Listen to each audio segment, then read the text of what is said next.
what we can do to better address them as a city. We will be considering 2 ceremonial resolutions tonight.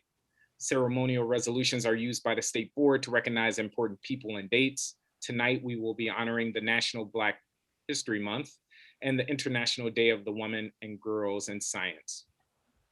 But before we move further in our agenda, I would like to take a moment to recognize Ms. Helen White, who was an educator at Blue Stay, who sadly lost her life due to the coronavirus pandemic.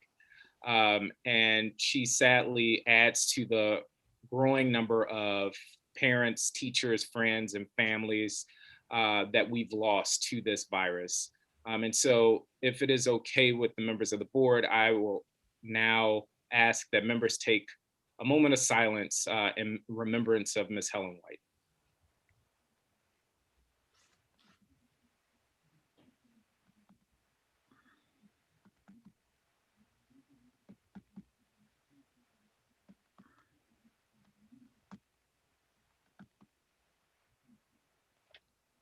Thank you. I'll now turn to the interim state superintendent, Ms. Shauna Young, for an opening statement that she has prepared for us tonight. Superintendent. Thank you, President Parker. It's good to be with you and members of the board this evening. The district's efforts to keep our residents safe and healthy during the COVID-19 pandemic required schools to take unprecedented measures, as you know. For nearly a year now, the vast majority of our students have attended school online, an operational shift with wide-ranging impacts on students, families, and educators. We're seeing glimmers of hope with vaccine and declining cases, and more of our students are able to attend school in person. This leaves a lot of reasonable questions about the future. We must balance our desire for certainty with what we know as the uncertain reality of this pandemic. I'm pleased that the State Board of Education is doing its part to provide a forum for the public to provide their thoughts on all of these questions and more, and I'm happy to see so many members of the public using this forum to express their views. As you engage this evening, I want to highlight a few ways that OSSE plans to support schools in their reopening efforts and how we're making investments to help students recover academically and socially. Over the past year, it was important to lay a foundation for high-quality virtual learning. Through our guiding principles for continuous education, OSSE provided LEAs with clear and high expectations of what constitutes quality continuous education for all students. The guiding principles were accompanied by guidance and support documents, including specific point-in-time trainings and carefully curated external resources for LEAs and educators. In the weeks ahead, OSSE will be revisiting these principles with our stakeholders, and we plan on revising the principles to focus on accelerating unfinished learning.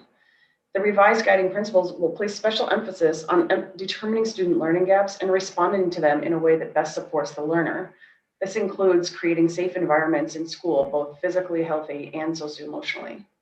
LEAs will write plans for the 2021-22 school year with a focus on describing how they will operationalize these processes. OSSE will provide guidance, feedback, and training on how LEAs can fulfill these guiding principles.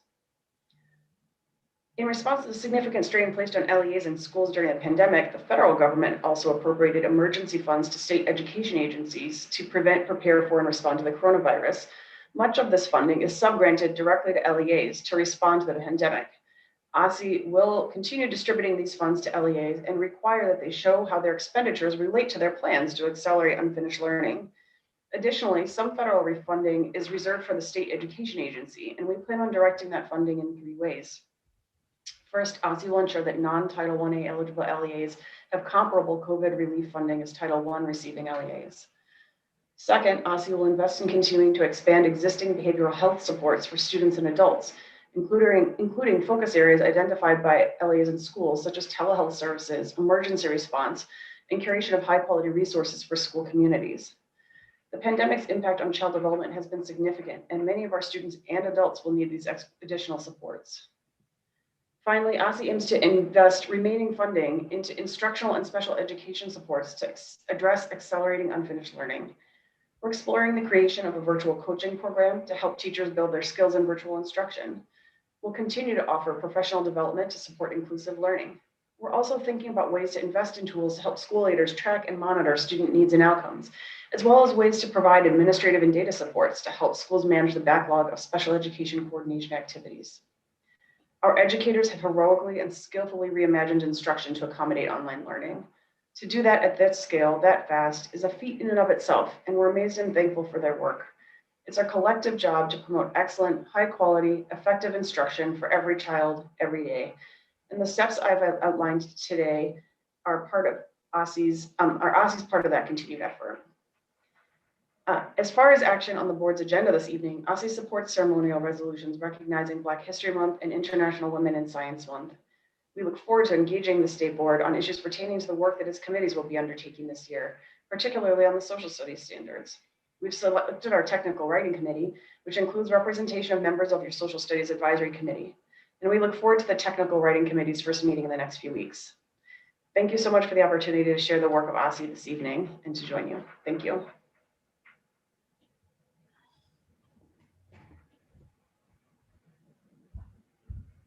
I was on mute, sorry about that, but thank you, Superintendent. It's great to hear the many investments OSSE is continuing to make, but also the expanded focus on ensuring that we're improving both virtual learning experiences, as well as ensuring that students who may be in person are receiving support. So thank you again. We're now going to turn to our first ceremonial resolution, which is CR 21-1, National Black History Month recognition. Is there a motion on the resolution? So moved. Second. Being that it is now properly moved and seconded, the resolution will be read into the record. Mr. Hayworth, please read the resolution.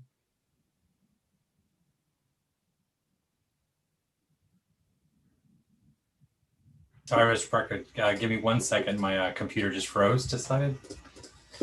No worries.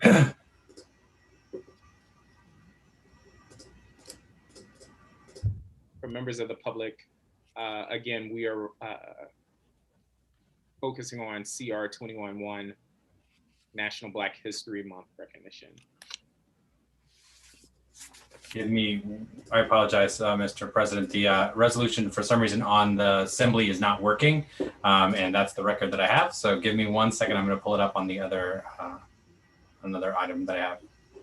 I am going to, sure thing. I'm going to ask that we entertain discussion on the resolution and then ask for it to be read into the record, if that is okay.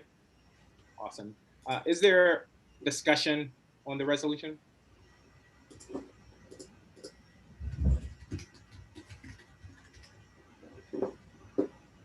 Representative Sutter. I had to finish the bite of my dinner. My apologies. Thank you, President Parker. I am very glad that the State Board is entertaining this motion this evening. I intend to vote in favor of the ceremonial resolution.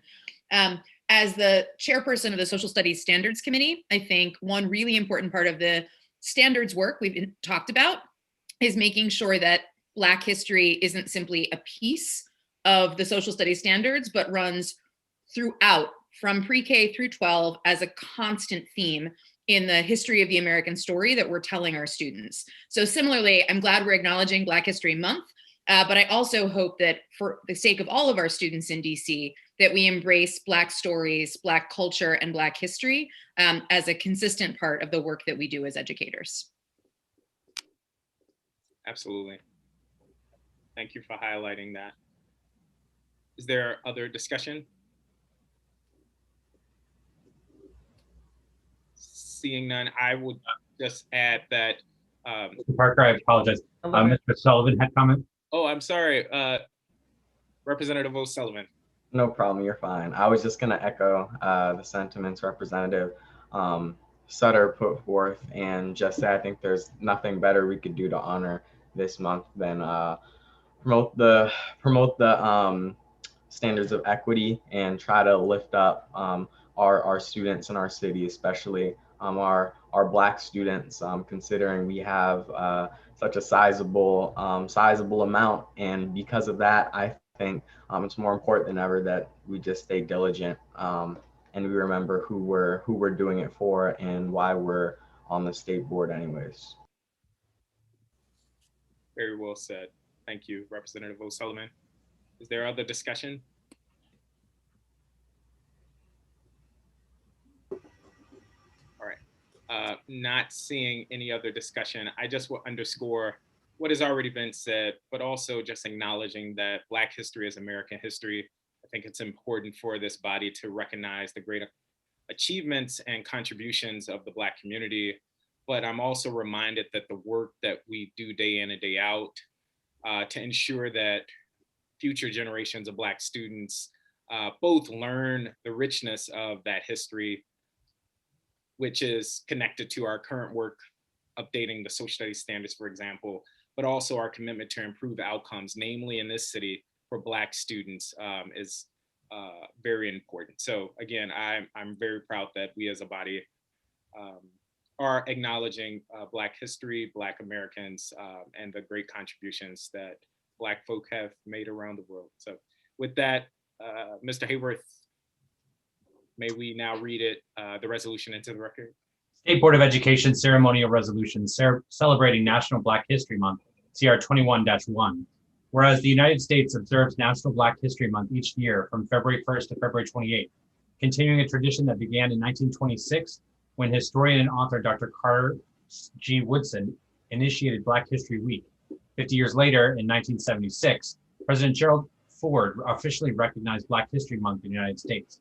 Whereas the purpose of National Black History Month is to celebrate the culture, contributions, achievements, and history of Black communities in the United States. Whereas each year, Black History Month celebrates a certain theme. In 2021, the theme is Black family, representation, identity, and diversity. Whereas Black History Month encourages the recognition of Black individuals and their roles in history, society, and culture, with a special focus on acknowledging and promoting public awareness of individuals whose lives and impact on society have been historically marginalized and overlooked in traditional narratives. Whereas celebrating Black History Month increases awareness of the issues that Black communities face due to historic and current forms of systemic racism, discrimination, and marginalization. Whereas more than 275,000 District of Columbia residents are Black, according to the most recent estimates from the United States Census Bureau. Whereas over 63,000 of the district students identify as Black. Whereas National Black History Month will be commemorated this year in district schools and neighborhoods with socially distanced and virtual events, festivals, performances, programs, and activities. And whereas the DC State Board of Education recognizes and celebrates National Black History Month and the achievements, contributions, and existence of the district's Black residents.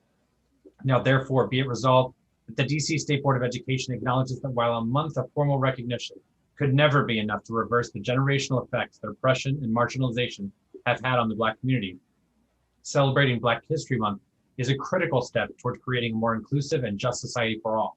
And be it further resolved that the State Board recognizes and values the importance of culturally sustaining pedagogy, anti-racism, and Black voices as important elements of equity and excellence in education.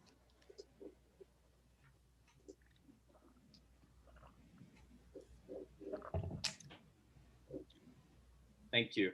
We are now going to turn to our second resolution, CR 21-2, celebrating International Day of Women and Girls in Science. Is there a motion? So moved. So move. Is there a Second.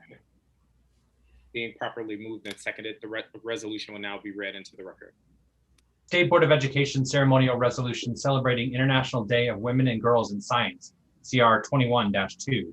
Whereas the United Nations observed the 6th Annual International Day of Women and Girls in Science on February 11th, after its initial adoption in December 2015. Whereas the purpose of International Day of Women and Girls in Science is to celebrate and recognize the vital need for equitable representation of women and girls in science, thus championing the fight for gender equality. Whereas in 2021, the theme of this year's celebration is women scientists at the forefront of the fight against COVID-19. Whereas International Day of Women and Girls in Science promotes the access to and permit participation in fields of science for women and girls. Whereas celebrating International Day of Women and Girls in Science increases awareness of the bias and gender stereotypes that push girls and women away from pursuing careers in science. Whereas less than 30% of researchers worldwide are women, according to the UNESCO Institute for Statistics. Whereas International Day of Women and Girls in Science will be virtually commemorated this year at the United Nations headquarters in New York City, with the assembly theme being Beyond the Borders, Equality in Science for Society. And whereas the DC State Board of Education recognizes and celebrates International Day of Women and Girls in Science and the achievements, contributions, and existence of the district's women and girls represented in fields of science. Now therefore be it resolved, the DC State Board of Education encourages more female identifying students to pursue careers in the field of science. Be it further resolved that the State Board recognizes and values the importance of gender equality, equitable access, and representation for students in the District of Columbia. Thank you. Is there a discussion on this resolution? Representative Sutter? Thank you, President Parker. I am glad we're recognizing this important day. I'm also mindful of the fact that when I was a Girl Scout in middle school, I participated in events aimed at helping increase the number of women in the sciences. And I was a Girl Scout 30 years ago. So it worries me that we're still having to keep working on this initiative. I am also proud to count many women in science among my family and dearest friends. I have Nurse Jane, who I call Mom, Dr. Seaman, who's one of my very best friends, and other doctors in the family who are geologists, neuroscientists, chemists, and biologists. I think it's wonderful that we are seeing more women in the sciences, and I certainly hope that the young women in our city who are listening to this have the opportunities to pursue the sciences in their classes, both in middle and high school, and that they have the opportunity to access laboratory sciences, which I know are far too often limited in the exposure that young women and girls in our city schools have been able to obtain. Thank you so much. Thank you. Is there other discussion?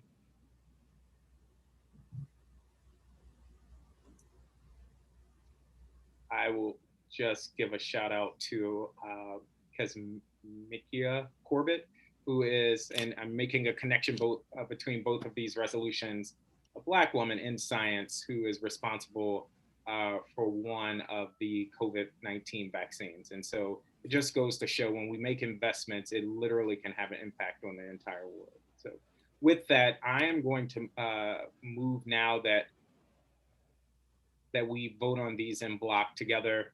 Mr. Hayworth, can you call the roll?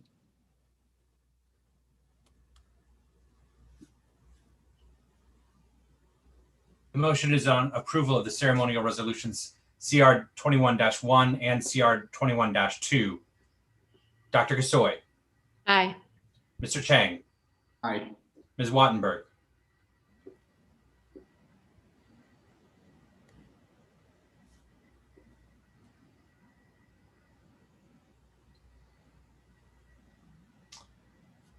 Ms. Wattenberg votes aye. I'm just going to read her lips and know that she votes aye.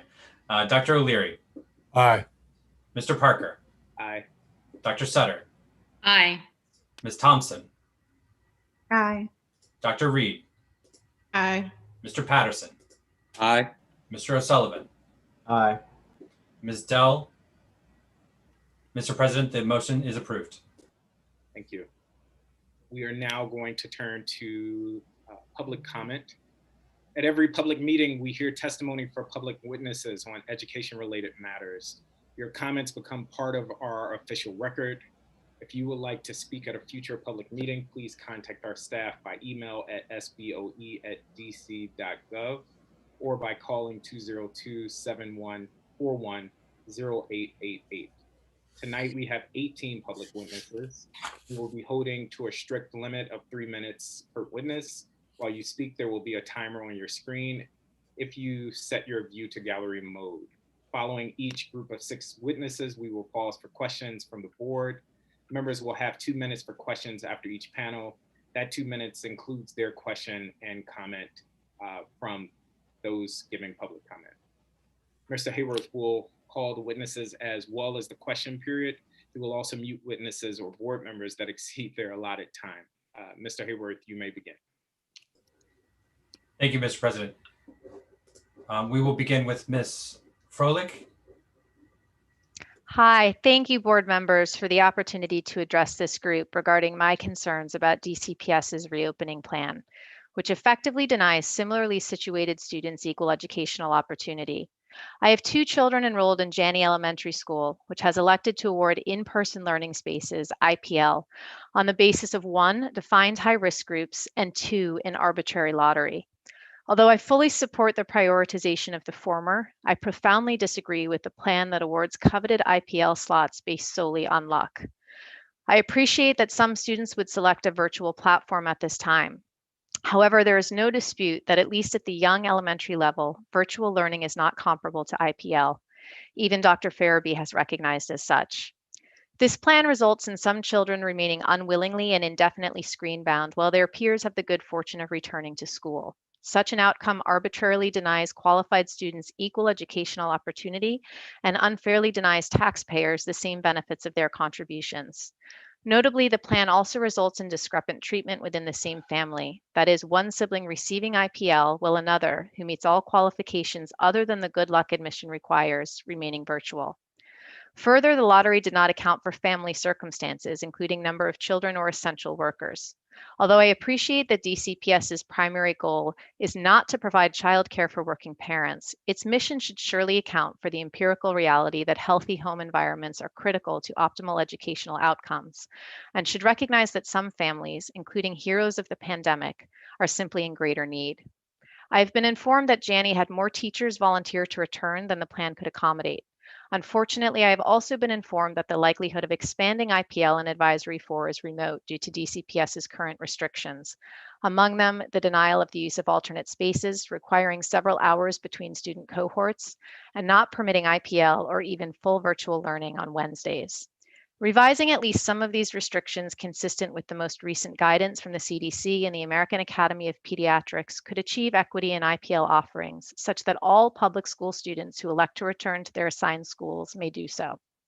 I am not aware of any data, scientific, educational, sociological, or otherwise, that justifies arbitrary treatment between similarly situated public school students, and I respectfully urge this body to advocate for fair alternatives. Using other schools and systems as examples, viable options exist. At the very least, students who have been arbitrarily denied access to IPL in Advisory 3 should be guaranteed a spot in Advisory 4. Surely the bad lottery luck of young elementary students cannot justify extending their tremendous sacrifices of nearly a year and counting beyond that of their peers. Many thanks for your consideration and support. Thank you very much. Ms. Fuchs. Hello. This year has been exceptionally stressful on us all, and many are reaching their breaking points. When looking at DCPS reopening for February, we are seeing everyone and everything get stretched to the limit, and it is already harming students' educations.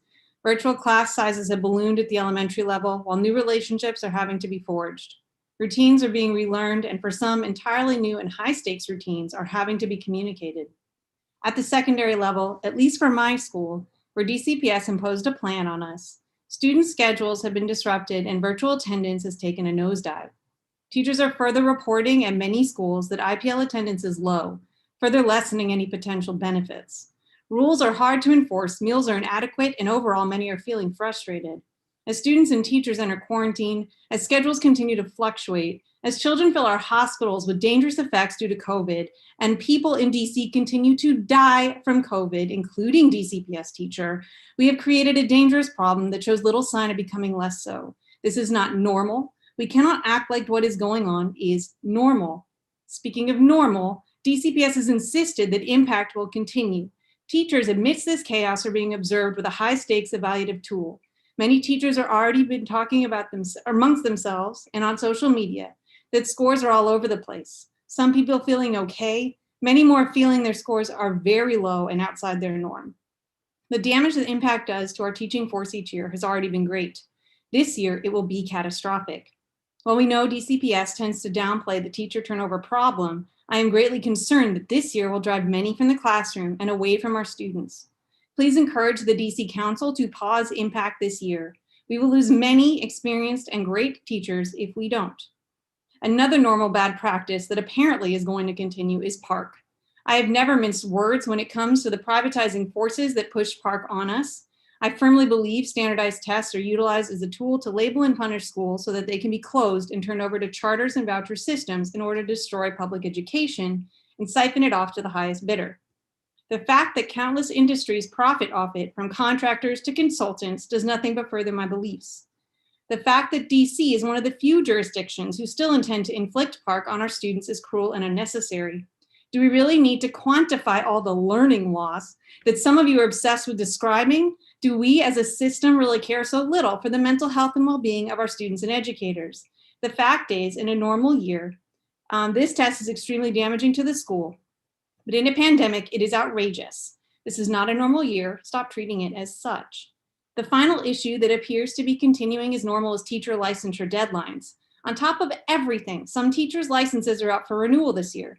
But instead of showing any grace or extensions to teachers who need to renew their licenses, DCPS sends threatening emails saying they'll be severed from the system as soon as March. This is again outrageous. We are likely going to experience a teacher shortage, the likes of which we have not experienced, and we want to remove teachers who need additional time to renew their licenses.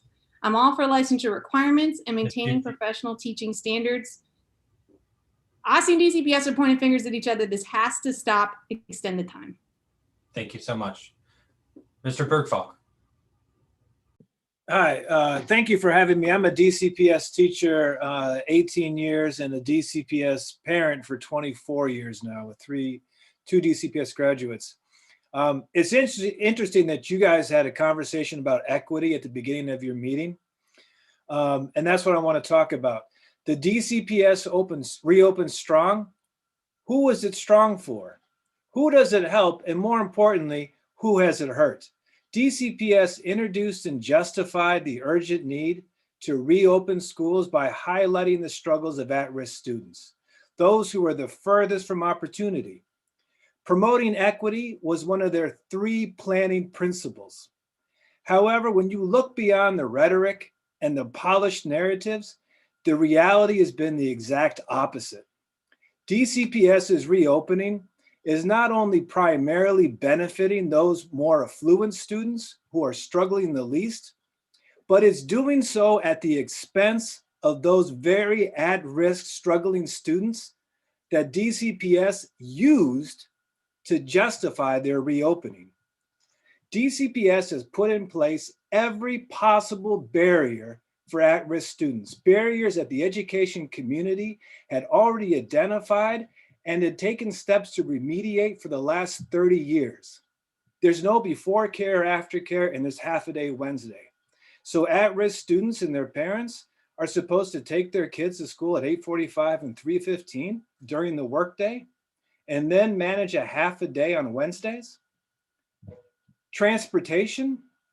Affluent families have access to personal vehicles, which is the safest way to travel. Less affluent parents are taking public transportation, which is simply not safe. If the CDC is questioning the safety of restaurants, how in the world are we asking students to take public transportation to schools? How many of you ride and take your families on public transportation? Additionally, we have a lack of DCPS neighborhood school enrollment. The reality is that school choice in the last 20 years has meant that it's primarily affluent students in affluent neighborhoods that attend a school within walking distance. In other neighborhoods, in less affluent neighborhoods, they're filled with charter schools. They've closed their neighborhood schools. And now those students, how are they going to go to, how can they possibly elect to go to in-person learning? Sibling preference? Preference is a great idea, but it's simply not a reality. I don't know of any families where all of their children were given IPL spaces. Not one family that I know of. And the bottom line is that for many less affluent students or less affluent families with multiple children, especially younger children, a return to school for one student is impossible. Additionally, parent and family health risks. The DCPS COVID data clearly shows outrageous disparities between wards and demographics. That paints a stark and clear picture. Some communities are being affected more than others. The students with the greatest needs. Mr. Bergfalk, I do need to wrap up. Well, my point is that if you look at the data, the entire DCPS reopening has been focused on the affluent students and affluent families, and its cost, they've done nothing to help students with the greatest need. Nothing at all. Thank you, Mr. Bergfalk. I'm going to say just one more statement.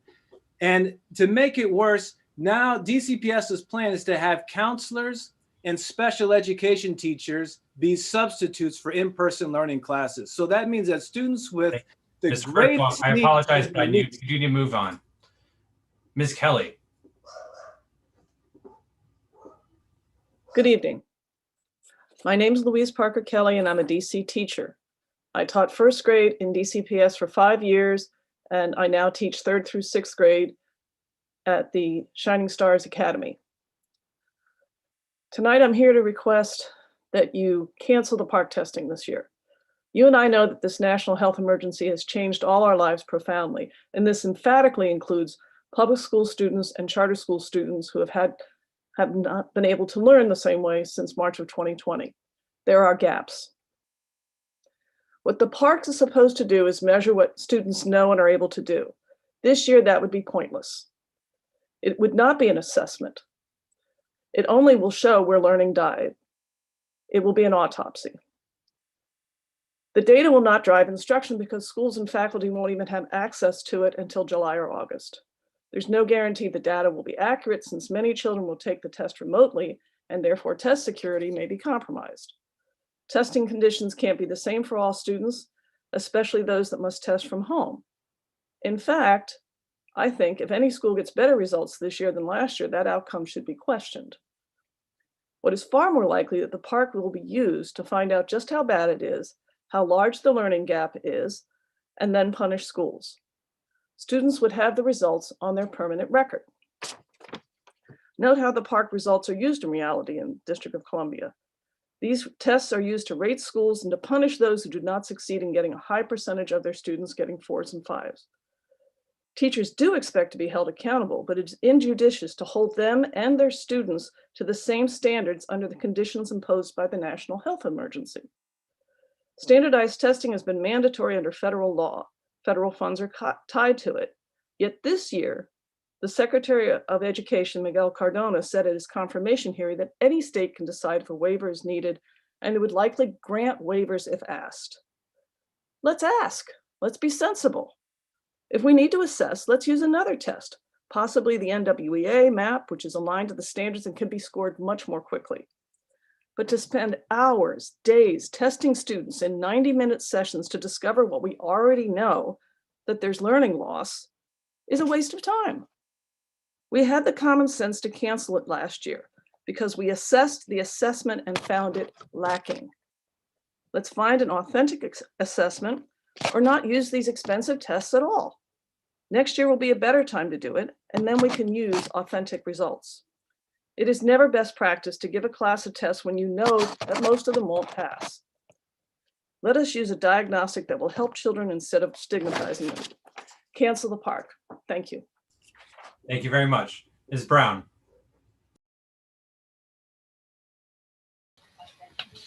Okay, there I am. Good evening. Thank you for the opportunity to speak before you. My name is Tiffany Brown, and I'm a parent of 2 DCPS students that attend Capitol Hill Montessori, an ANC commissioner representing 7B02, and a DCPS special education teacher. Park testing should be canceled this year for many reasons. But first, please allow me to share a story. We had a student at my school last year whose mother was murdered in the spring. As a school community, we have rallied and supported this student as best as we could. There are several siblings, and some had to be split up. He now lives with his elderly grandparents and one of his sisters. He is a fun, loving, bright boy, but he still struggles with the loss. This year, he is scheduled to take the park because he's a 3rd grader. This school year, his attendance in class has been spotty because of connection issues and lack of tech skills within his home. He's not a special needs student, therefore he was not offered a seat in the CARES class, nor did he meet the qualification for an in-person seat, if his guardians even felt safe with that. He's one reason we should not engage in park testing this year. Through my experience this year with virtual learning, I have found that some students struggle with navigating the different learning platforms. As a teacher who has administered park, I know firsthand the problem the Pearson platform presents at times. It is not an intuitive platform at all. Are we now asking parents to navigate one more thing? Who will fix these tech issues? This additional stress to students and families does not have to be. What about testing integrity? How can we be sure the PARCC testing at home is done in a secure way? As a teacher in the past, I've had to sign agreements stating that I would administer the test in a secure way. What happens when a well-meaning, well-intentioned parent assists their student with the test? How can we have accurate data in a virtual space? Again, why are we conducting PARCC testing? When we hear so much about learning loss, are we assessing loss or progress? What purpose will PARCC data serve this year? As a teacher who conducts online assessments, parents assisting their children is a prevalent issue in school. I've even observed a parent taking a test for a second grade student. Added to this, many students' learning environments are sometimes inconsistent and chaotic. We have all seen the videos of teaching gone wrong. I have lived through this weekly. If we are going to set students up for success, we need to delay PARCC testing until 1 year after all students have fully returned to school. This is not a way any of us would like to measure accountability. We must make sure we're planning for success for all students. I am a mother of 2 middle school students who will not be taking the PARCC assessment because I do not believe it would be an accurate accounting of their learning. For all students, it would be hard to determine what students can do. Again, the learning environments at home are often not conducive for learning. We cannot be certain of their ability, again, because of their parents' support. We need the State Board of Education to advocate for a better plan for assessing all students with OSSE once all students have safely returned to school. Thank This you, Ms. planning, Brown. If you can wrap up your testimony, please. I'm almost done. This planning should include voices of all stakeholders. OSSE did not seek my input as a teacher or a parent. That is all. Cancel the PARCC. Thank you so much. Thank Mr. you. Cuevas. Good evening, everyone. My name is Armand Cuevas. I'm currently a 9th grade math teacher at Dunbar High School in DC Public Schools. So for me, although the virtual year started out kind of rocky, I feel like I've been able to find a good rhythm with online teaching. I've gotten great feedback from students that not only do they enjoy my class, but they really feel like they're learning and they've been showing it. However, every now and then we have a district test come around, the ANET, and their enthusiasm just like drops. It's like trying to get them into class, trying to get them to take it. They have all these technical difficulties or they get frustrated. And this is just like a single day or sometimes 2 days because it's a long test. So if kids were to spend multiple weeks or more on a test, that would be a struggle for all parties involved, the students, the parents, the teachers, the admin, and so on. And that's just like the logistical part of it. Then moving on to talking about learning loss. It is a valid concern. Like I understand like, oh, kids are not learning as much as they should be. But I think we should also be focusing on mental health and the well-being of our students, teachers, parents, and so on. Yes, they should be learning. They're in school to learn. So instead of testing them, why don't we just continue to teach? Every day of teaching is valuable. So why focus on PARCC when we can focus on teaching more of the content that we missed out, teaching more social emotional learning and skills. I heard in one school, they are replacing SEL skills with PARCC skills. That's not what we should be doing right now, especially at this point where mental health for everybody is an all-time low. Also, in addition to that, across the nation, we have institutions replacing standardized tests or opting out of them completely. Already here in DC, we aren't doing science testing, so why not extend that to PARCC as well? Lastly, the pandemic has exacerbated inequalities in the education system that are compounded by lack of access and structural racism. Families are dealing with unemployment. They're losing housing or being moved around. There's food insecurity. There's death, whether it's death from COVID or the increase in homicides in the city. My school already lost 3 students this summer. Black and brown families are hit the hardest. So to force PARCC on our students, especially in DC public schools, where the majority are Black and brown, adds another layer of insensitivity and furthers the narrative of the racist system of standardized testing. Even on just like a small level, I gave an exit ticket to my students and I said, oh, what do you guys think about PARCC? The vast majority of them said they didn't want it. They said it would be stressful, overwhelming. We're in a pandemic, it's COVID. I can't focus at home. I might be tempted to cheat. there were a few students who said yes. When I say a few, I mean 3. And one of the 3 said, we should take park because it's at home so we can cheat. Like, he literally said that. So why are we doing park? In addition to that, maybe teachers are also afraid of the reprimand that circles around park. We already have the stress of impact, and then there's now park as well. So in this pandemic, in this difficult school year, I highly support waiving park, and I can vouch that the majority of my students, colleagues, and parents feel the same way. Thank you very much. Members, we'll be having one round of questions for this panel. Please do use the raise your hand feature, and each member will have up to 2 minutes for comments. Are there questions? Ms. Thompson. Good evening. Thanks everyone for showing up to testify this evening. I have one question. It's the same question, and I have it for 3 panelists. So that would be Ms. Fuchs, Ms. Brown, and Mr. Cuevas. I hope I'm saying your name correctly. All 3 of you talked about how park should be canceled this year. Is not the best way, would not be helpful. What would you suggest in place of that summative assessment? Nothing. I would say nothing also. I think we just need to get rid of testing all the way around. Even the benchmark assessments that I'm doing in my classroom are not a good measure. Is there any, I saw you nod your head, Mr. Cuevas. Were you about to add something to that?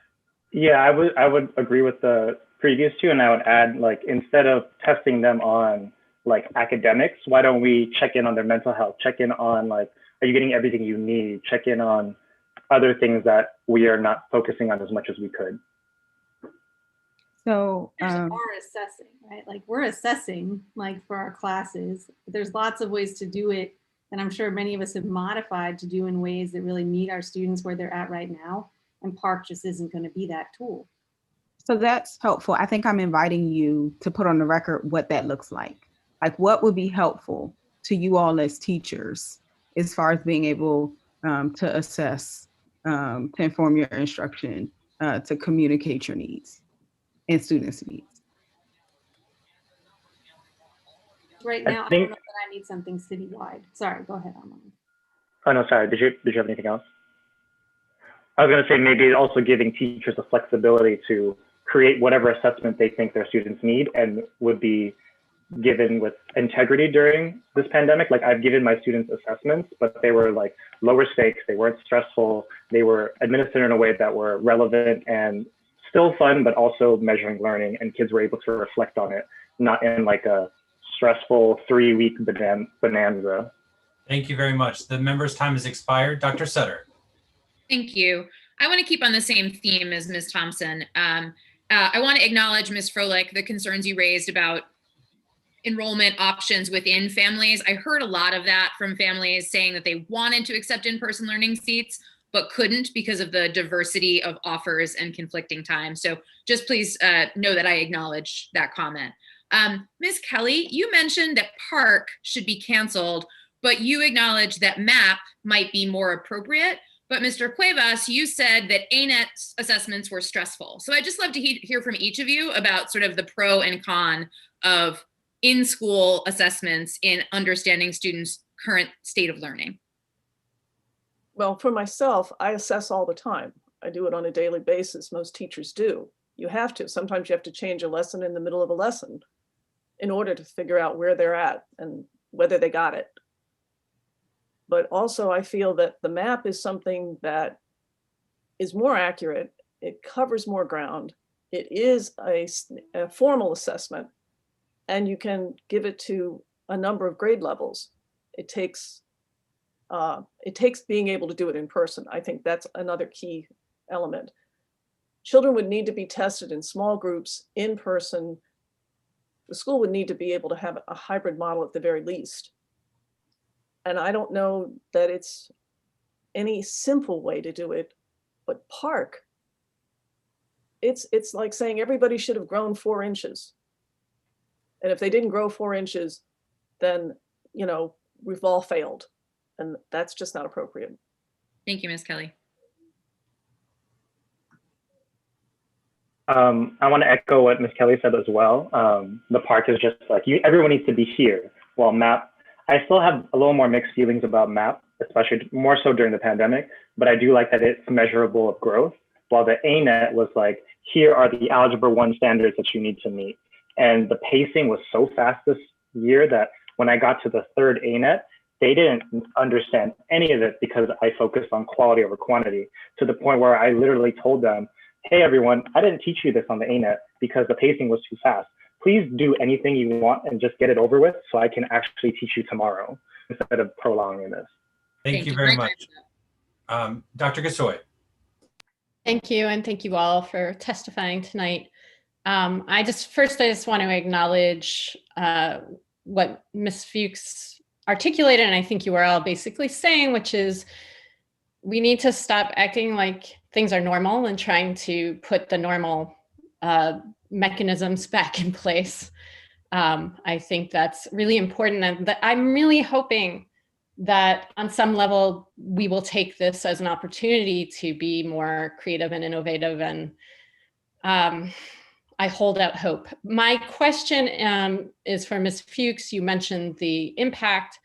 I am wondering if you can explain a little bit about how it even works in this situation.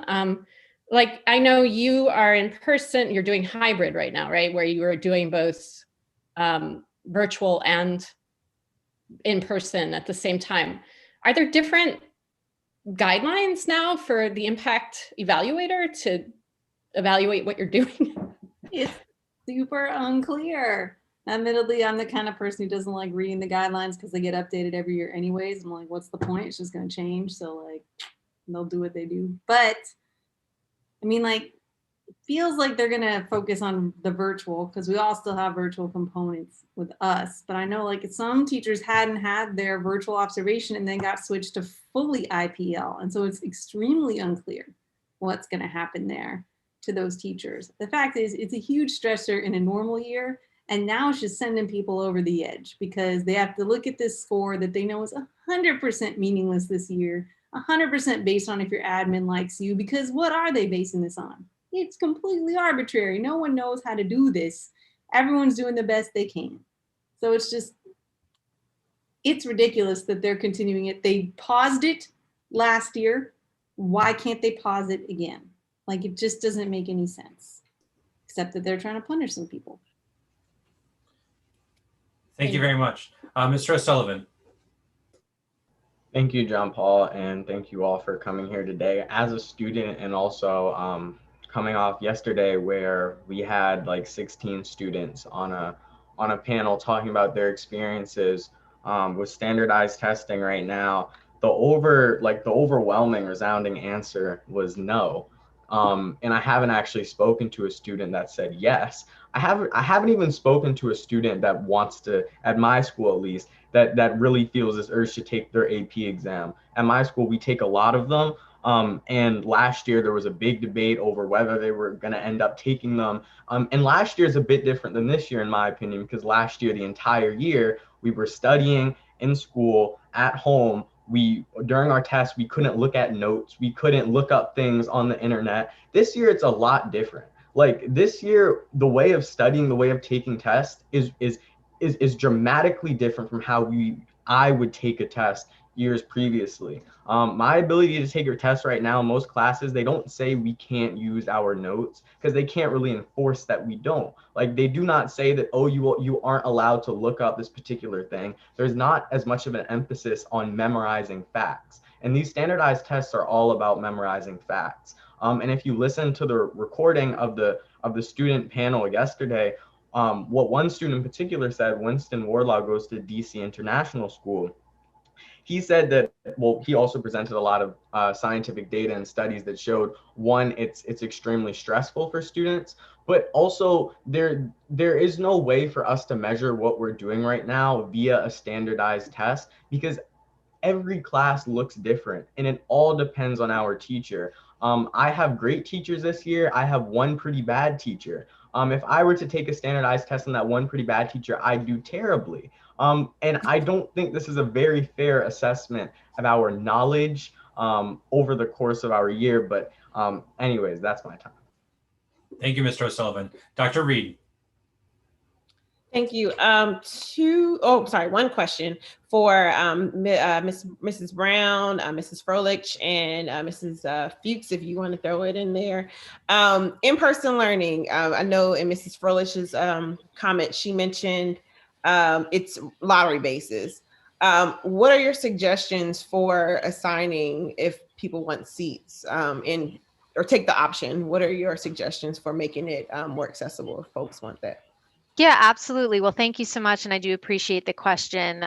In full disclosure, I have not been, the restrictions that DCPS has in place have not been fully conveyed.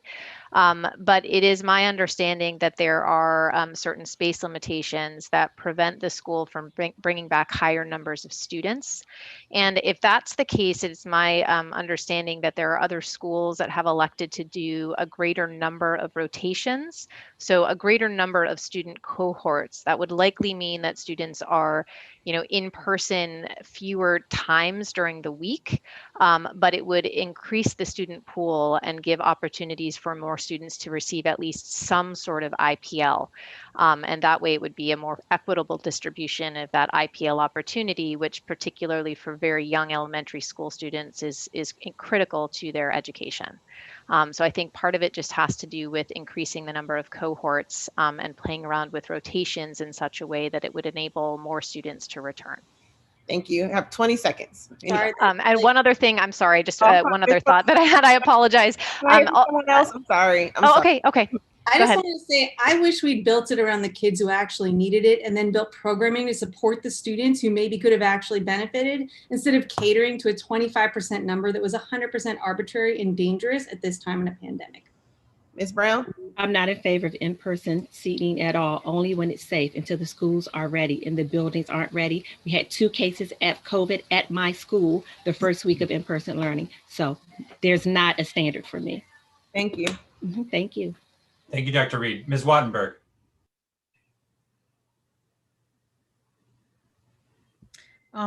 Thank you. So first of all, Ms. Froehlich, I was actually going to start with exactly the same question that Ms. Reid asked, but so I think I understand that what you're saying is more kids should come back, even if it means less time in the school. So, yeah, I mean, our school has made a determination that it is safe to return. According to the school administrators and our leadership and our teachers, and as my understanding, as I noted, that we had more teacher volunteers to return than our, our parameters allowed.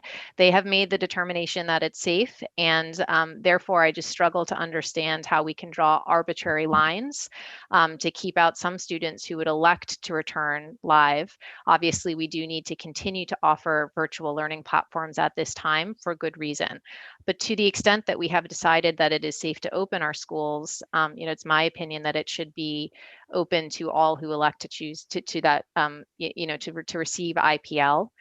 One thing very quickly I failed to mention in response to Ms. Reid's question is the use of alternate spaces. So our school does have cafeteria, gym, a library, other learning classrooms that I understand are not permitted to be used right now for classroom spaces, but that would be another way to enable a return of a greater number of students. Again, to the extent it's safe. And I'm basing all of this on my school's determination that it is safe to return to this particular building. That has been the administrator's determination. I please trust that I do not want to put anybody in harm's way.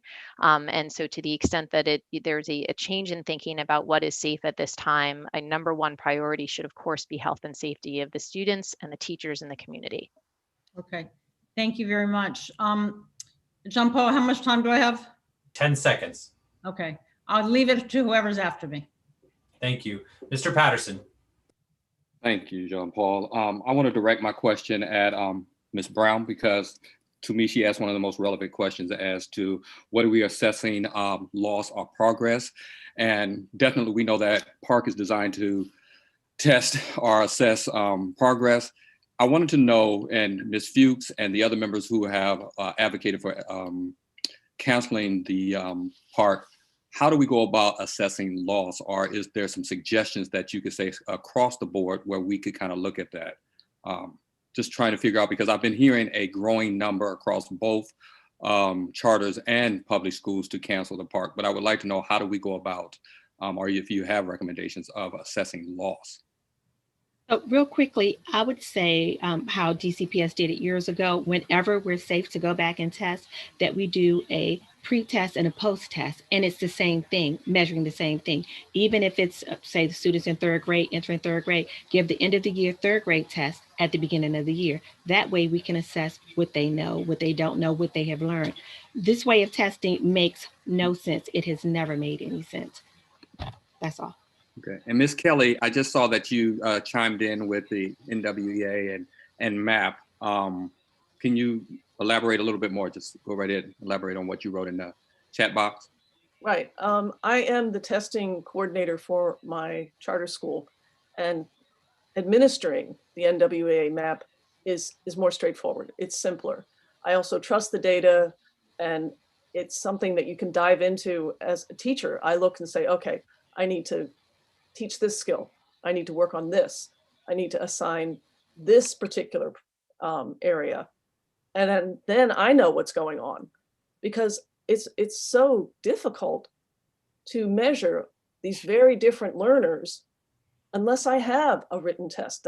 That's part of it for me, a computer-based test. I don't distrust that. But I am concerned because I feel that there's no way to do it fairly, particularly for my students of color. Many of them are in environments where there's no quiet, there's no peace, there's no way to concentrate. It's hard for me, and I'm not even in that space. I appreciate that. Thank you. That's my time, but I will follow up with you. Thank you. Thank you, Mr. Patterson. Dr. O'Leary. Yes, I, as you probably know, taught English for 47 years. And it seems, and I always tested my students at the beginning of the year to find out what their reading level was. And I spent the whole year reading and writing so that they would take a test at the end of the year to see where their reading level was, and the levels were always higher. It seems to me that we're fighting, and I'm an advocate for everyone in this community to get their voices raised, to make sure that DCPS and the mayor, who's in charge of education, stop testing with the park test period and start understanding that we're talking about a new reality, and we're not trying to go back to normal. We're never going to go back to normal, folks. We don't want to go back to normal. We want to go and have students be able to read and to compute better at the end of the year than they did at the beginning of the year. That's the only progress that we will see this year at all. And our job as educators is to make sure that our students are smarter in June than they were in August. Period, end of sentence. Standardized testing doesn't do that. DCPS spends much too much time in the old years trying to get students to pass the park test, and the students didn't care about passing the park test at all. It meant nothing to them. They need to know how to read and write and compute and do everything they can. We need to have a revolution so that the new reality is something that the students will be proud of and will be able to graduate and go on and be better citizens. You all need to raise, everyone needs to, anyone who's watching this or has a friend, we need to have a revolution and stop the system from going backwards. Thank you, Dr. O'Leary. President Parker. Thank you. 2 quick points and then a question. First, I appreciate you all sharing your reflections. It seems like there's many conflations between formative growth and summative assessments, so I do want to just call that out. There are different purposes for different assessments. I think the question asked by Representative Patterson is a good one. I am sympathetic to the calls to cancel Park this year for obvious reasons. I do think it would be well served of advocates to name at what point should we resume testing? How should we resume testing? Who should be tested by what? And so I appreciate those of you who came with suggestions to kind of complete that circle tonight. My question, Ms. Fuchs and Mr. Cuevas, it's shocking to hear that DCPS is planning to administer impact. I was not aware of that, especially given that OSSI has cooled on accountability. Many charters have cooled on accountability. Can you, either of you, talk about the levels of support or the types of support that you've received, and I'm virtually, in person? Because I just want to draw the distinction. Is it the measurement of impact around someone trying to help you get to an end of year goal? No, I'm seeing your response, Ms. Fuchs. Or is it, can you just talk about the nature of support that you've received? Mr. Cuevas, in terms of the assessments that you talked about you're administering, who is talking to you about support there? Ms. Fuchs, I'll start with you. What types of support have you received? I just haven't gotten anything. Not that my admin doesn't want to be supportive, but like none of us know what we're doing. Honestly, I think my admin was hoping W2 would fight off impact. So they've been putting off doing these assessments. And now they're all coming up on the deadline and we're all in trouble. Like, I don't even know. Like everyone was just hoping that DCPS would back off and was trying to avoid this. Thanks. And Mr. Cuevas, so you're administering these tests, then what? So the test, I think the tests are, I'm actually still not sure. We just had a data drive today, but they're using the data to like understand what our kids are learning and where they stand in relation to the system, but they're not being used to like connect with impact.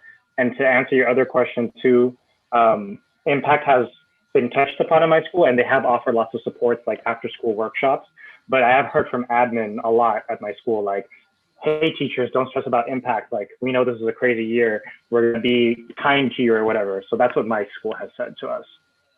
And they have summative tests. Thank you. Thank you very much, panelists. We very much appreciate you being here tonight. If you have not yet submitted written testimony, please go ahead and send that to me via email, and I'll make sure that it's part of our record. At this point, we're going to ask you to go ahead and log off of this meeting and watch the rest of the meeting on YouTube, and we will call in our next panelists. Thank you, everybody. Really appreciate the opportunity.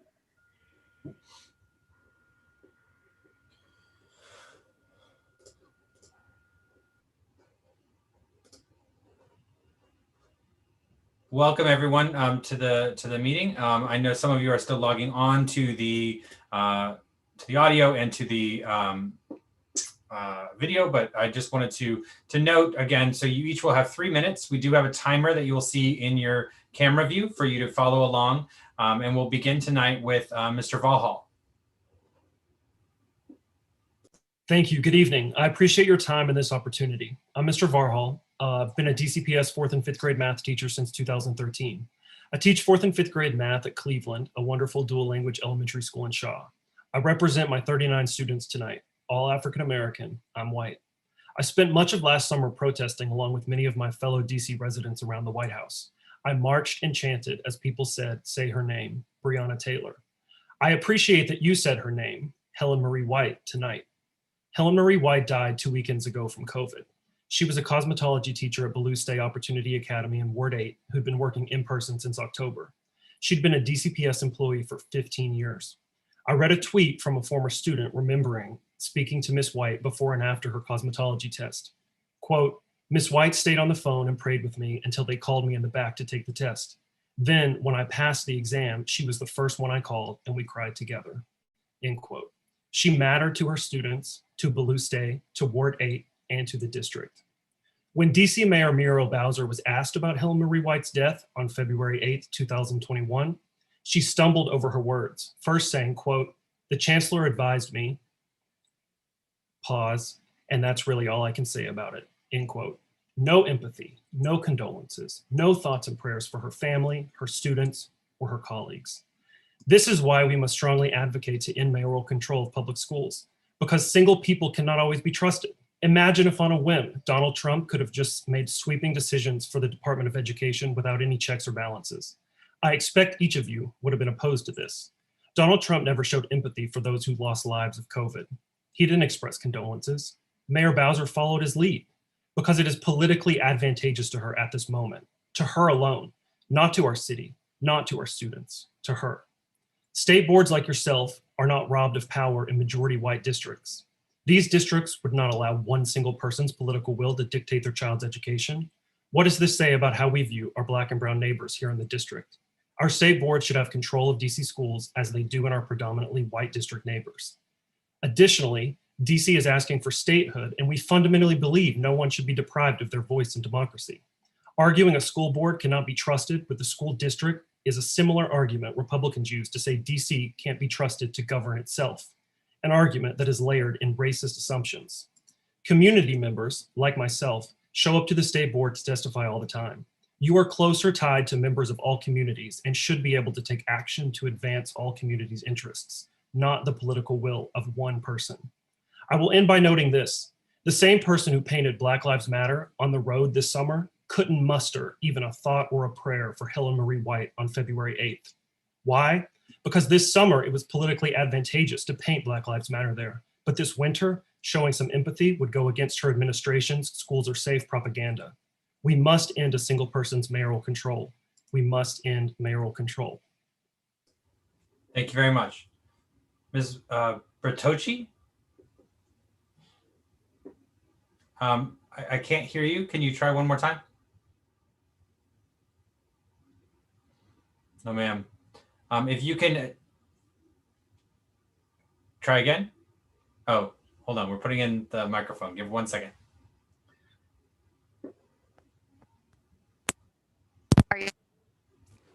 We heard a little click. Can you try one more time? Yeah, unfortunately, I'm not able to hear you. I'm going to go to the next person. We'll come back to you if that's okay. So our next person is Mr. Merrick. Hey, good evening. My name is Vaughan Merrick, and I'm a special education math teacher at Washington Leadership Academy. It's a charter high school in Brooklyn where I teach 10th grade. Our population is majority Black and brown students. The reason I've come to speak today is to state that we need to apply for a waiver as a city to cancel park testing for the 2021 school year. The collective brainpower and concerns we need to address as a city and community need to first and foremost be the mental health epidemic as the main barrier to learning. This year, I've looped up with a class of students that I currently teach, meaning I taught them last year's 9th graders in Algebra 1, and I'm lucky enough to teach these geniuses again in 10th grade geometry. Across the grade this year, we have 58% of students from the first quarter that received at least one F in their classes. I know these same students from last year, and never in my worst nightmare would I predict that 58% would have at least one F across their classes. I've observed a significant concern for my students' mental health. It is the most important factor hurting our students' well-being and resultantly their academic success. I've referred more students this year to counseling services than in the previous 3 school years combined. The number of failures does not reflect a poor academic culture at my school. It is instead a serious concern for how students are faring while learning with overwhelming feelings of isolation. From my perspective as a special educator, if we cannot standardize the accommodations we are giving to students and standardize the environment students will have to focus, then how can we give out a standardized test? In one experience, last week I was writing an IEP for a student who had taken the standardized MAP test in the winter of 2020 in the school building and scored on the 12th grade level for mathematics. He retook the test both this fall and this winter, but this time he was in his own home. The student scored on a 6th grade level on both the fall and winter exams this year virtually. He reported having multiple distractions in his home throughout the test. From teaching him every day, I'm able to vouch that he can show grade level understanding. And in his IEP meeting, I had to explain that observational data is much more valuable in assessing mathematics as an area of concern for him than a standardized test like MAP this year. The data is meaningless when students cannot have a distraction-free environment. Even if we were in the school building in the spring, the reacclimation to an environment with students' peers needs to be the main concern, and not whether we can get them to take a 4-hour exam. The results of the pandemic aren't measurable by just academic standards, and taking a test that will demoralize students is pointless. It'll only dig us deeper into the learning issue that has been created by the pandemic and give us less time to address the work that needs to be done. If I were a concerned parent looking at what high school to enroll my child, I would not ask what PARCC scores the school received this spring, but instead how the school will address the mental health epidemic with social emotional learning tactics to support healthy learning. Thank you for your time. Thank you, Mr. Merrick. We're going to go back to Ms. Bertocchi.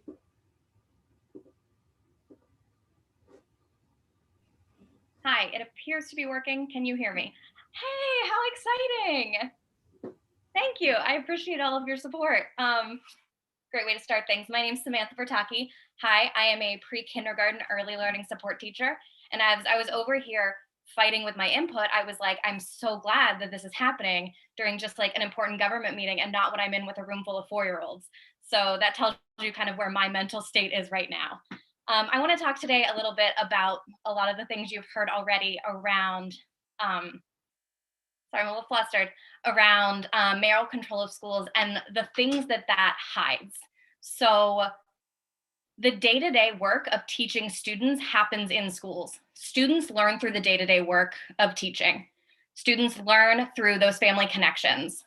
Something that recently has been on my heart is how long it takes to get special ed documents, including individualized education plans and progress reports to families in their native language. So for example, a lot of students at my school speak Spanish or Amharic, and this summer I got a document translated 5.5 months after I'd submitted it. That means that family had the document in English, which is wonderful if you speak English, for 5.5 months, but they did not actually have access to the information they need to support their child. So I started asking around my friends, super informal, a little bit about my survey data is in my written testimony, but the average was around 59 days. The official line from DCPS is this happens in 3 to 5 days, to the point where if you ask someone at central office, they will tell you, oh, you'll have that in 3 to 5 days, not realizing that has literally never happened until you tell them. I'm here to tell people things today. Another thing I want to talk about is how impact may actually be making our young children worse readers. Part of the in-person impact is TAS, which is assessment data. And for our young children, schools are discouraged to not allowed, depending on how much school autonomy they have, to not use DIBELS as that assessment. That means teachers are forced to teach to the queuing system in order to have their students do better on running records. This is bad for reading and flies completely in the face of the science of reading. I think this is a problem, and I think when we think about things like impact, this is part of the problem. This is also why education cannot be something that is just a big picture idea, go into the voting booth, do they like schools or do they not like schools? We need people to know the day-to-day of how students are learning, how teachers are teaching, and how families are able to become engaged, or our students are not going to achieve at the level they can. Thank you for everything. Actually, you're all great. Thanks. Thank you very much. Ms. Baum. Hi, good evening. Thanks for having me here tonight. My name is Maya Baum. I'm a 4th grade teacher with DCPS. I'm here to talk to you all about what you've heard about the mental health of our students. Our students have been champions during this time. They've had to do things that nobody here has ever had to do at their ages. Well, one person here actually has had to do it. Despite what's said, our students are engaging in meaningful learning, but it's just going slower. Our learning days are not the same as they were. Our schedules are shorter.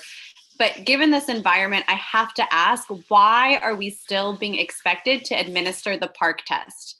PARCC has been removed from the teacher evaluations for impact. The STAR rating is being paused for this school year.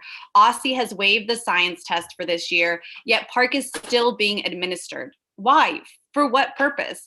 And this is a very real question that I've also heard it asked by multiple educators, administrators, parents, and students, and none of us have the answer. Maybe somebody here tonight does have the answer. For those who've not taught in a classroom or in a classroom that has to take PARCC, I want to shed some light on what that looks like. We start prepping about a month before the actual testing starts. We start doing heavy test prep because taking a test is a skill. Once testing begins, any other type of learning stops. On testing days, our students are tired, stressed, and bored. Students are testing for around 2 weeks. However, teachers are used as test administrators. And so depending on how big the school is, the PARCC testing window could be up to a month of disrupted schedules and testing. Once PARCC is over, our students are burnt out. I want to express that again. Our students are burnt out. In 4th grade, we can't have our students be burnt out. They still have a long academic career. In middle school and high school, they can't be burnt out. Their futures are ahead of them. I have parents share how students are having anxiety over this test and feel defeated.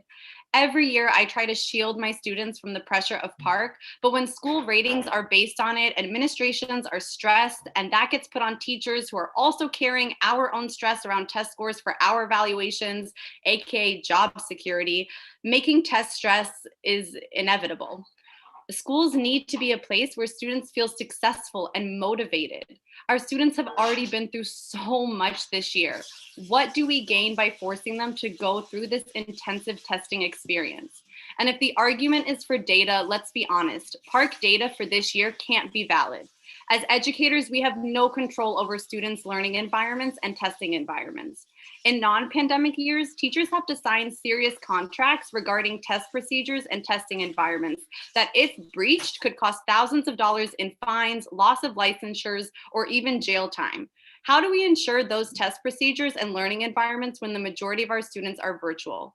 I only have 3 minutes that I'm now over, but I'm happy to meet and talk about this in more depth and share alternatives. Thank you. Thank you very much. Ms. Earle. Hi, good evening. My name is Kate Earle. I'm a 7th grade math teacher at Charter School in Northwest. I'm going to try not to say the same thing as everybody else, but I think it also says a lot that we're kind of an echo chamber right now, that everybody's feeling the same thing. So when virtual learning began last week, not last March, my school arguably did a great job of quickly getting students the technology they needed and setting up a regular schedule to keep learning going. However, as the pandemic has persisted and students' families and communities have been severely impacted by lost jobs, sickness, housing and food insecurity, it's become more and more difficult for my students to log in and give learning their focus every single day. Because of this, the pace of learning in my classroom has slowed to about 2/3 of what it would be in the school building, with many students missing significant portions of my content on top of that, due to things like internet outages, technology failures, or just having to care for younger siblings while their parents are at work. The kids want to learn, and struggling against these conditions is really stressing them out a lot. I say all of this to make the point that yes, students have definitely missed out on significant amounts of instruction this year, and we will likely see learning loss if and when we do assess them. We already know that.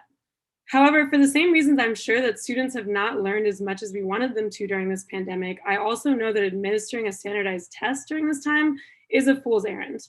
How will we account for a student who's taking the PARCC test at the same time as they are responsible for watching their younger sibling? How will we account for a kid's internet failing multiple times during the test? Are we still going to consider these scores valid when we can't know what obstacles the student faced as they were testing?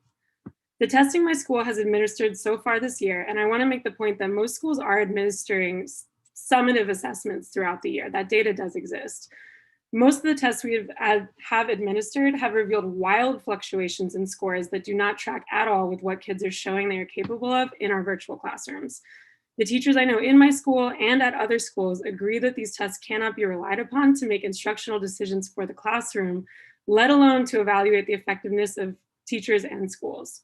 So what is the value of these scores, and are they worth the 3 weeks lost to testing, stress on students and teachers, and the inevitable sacrifices schools will make to social emotional programming in favor of test prep?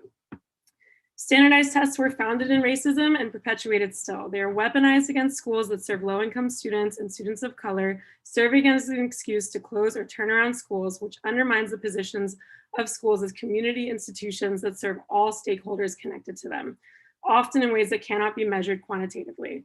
The role of a community institution has never been more vital than it is now, and we should not be investing time or money in anything that does not support that function. Districts across the country are applying for the waiver to opt out of standardized tests this year because they recognize the pointlessness and potential harm of administering standardized tests at this time. I hope that you will recognize that it's time for our district to do the same. Thank you. Thank you very much. Ms. Moscoso.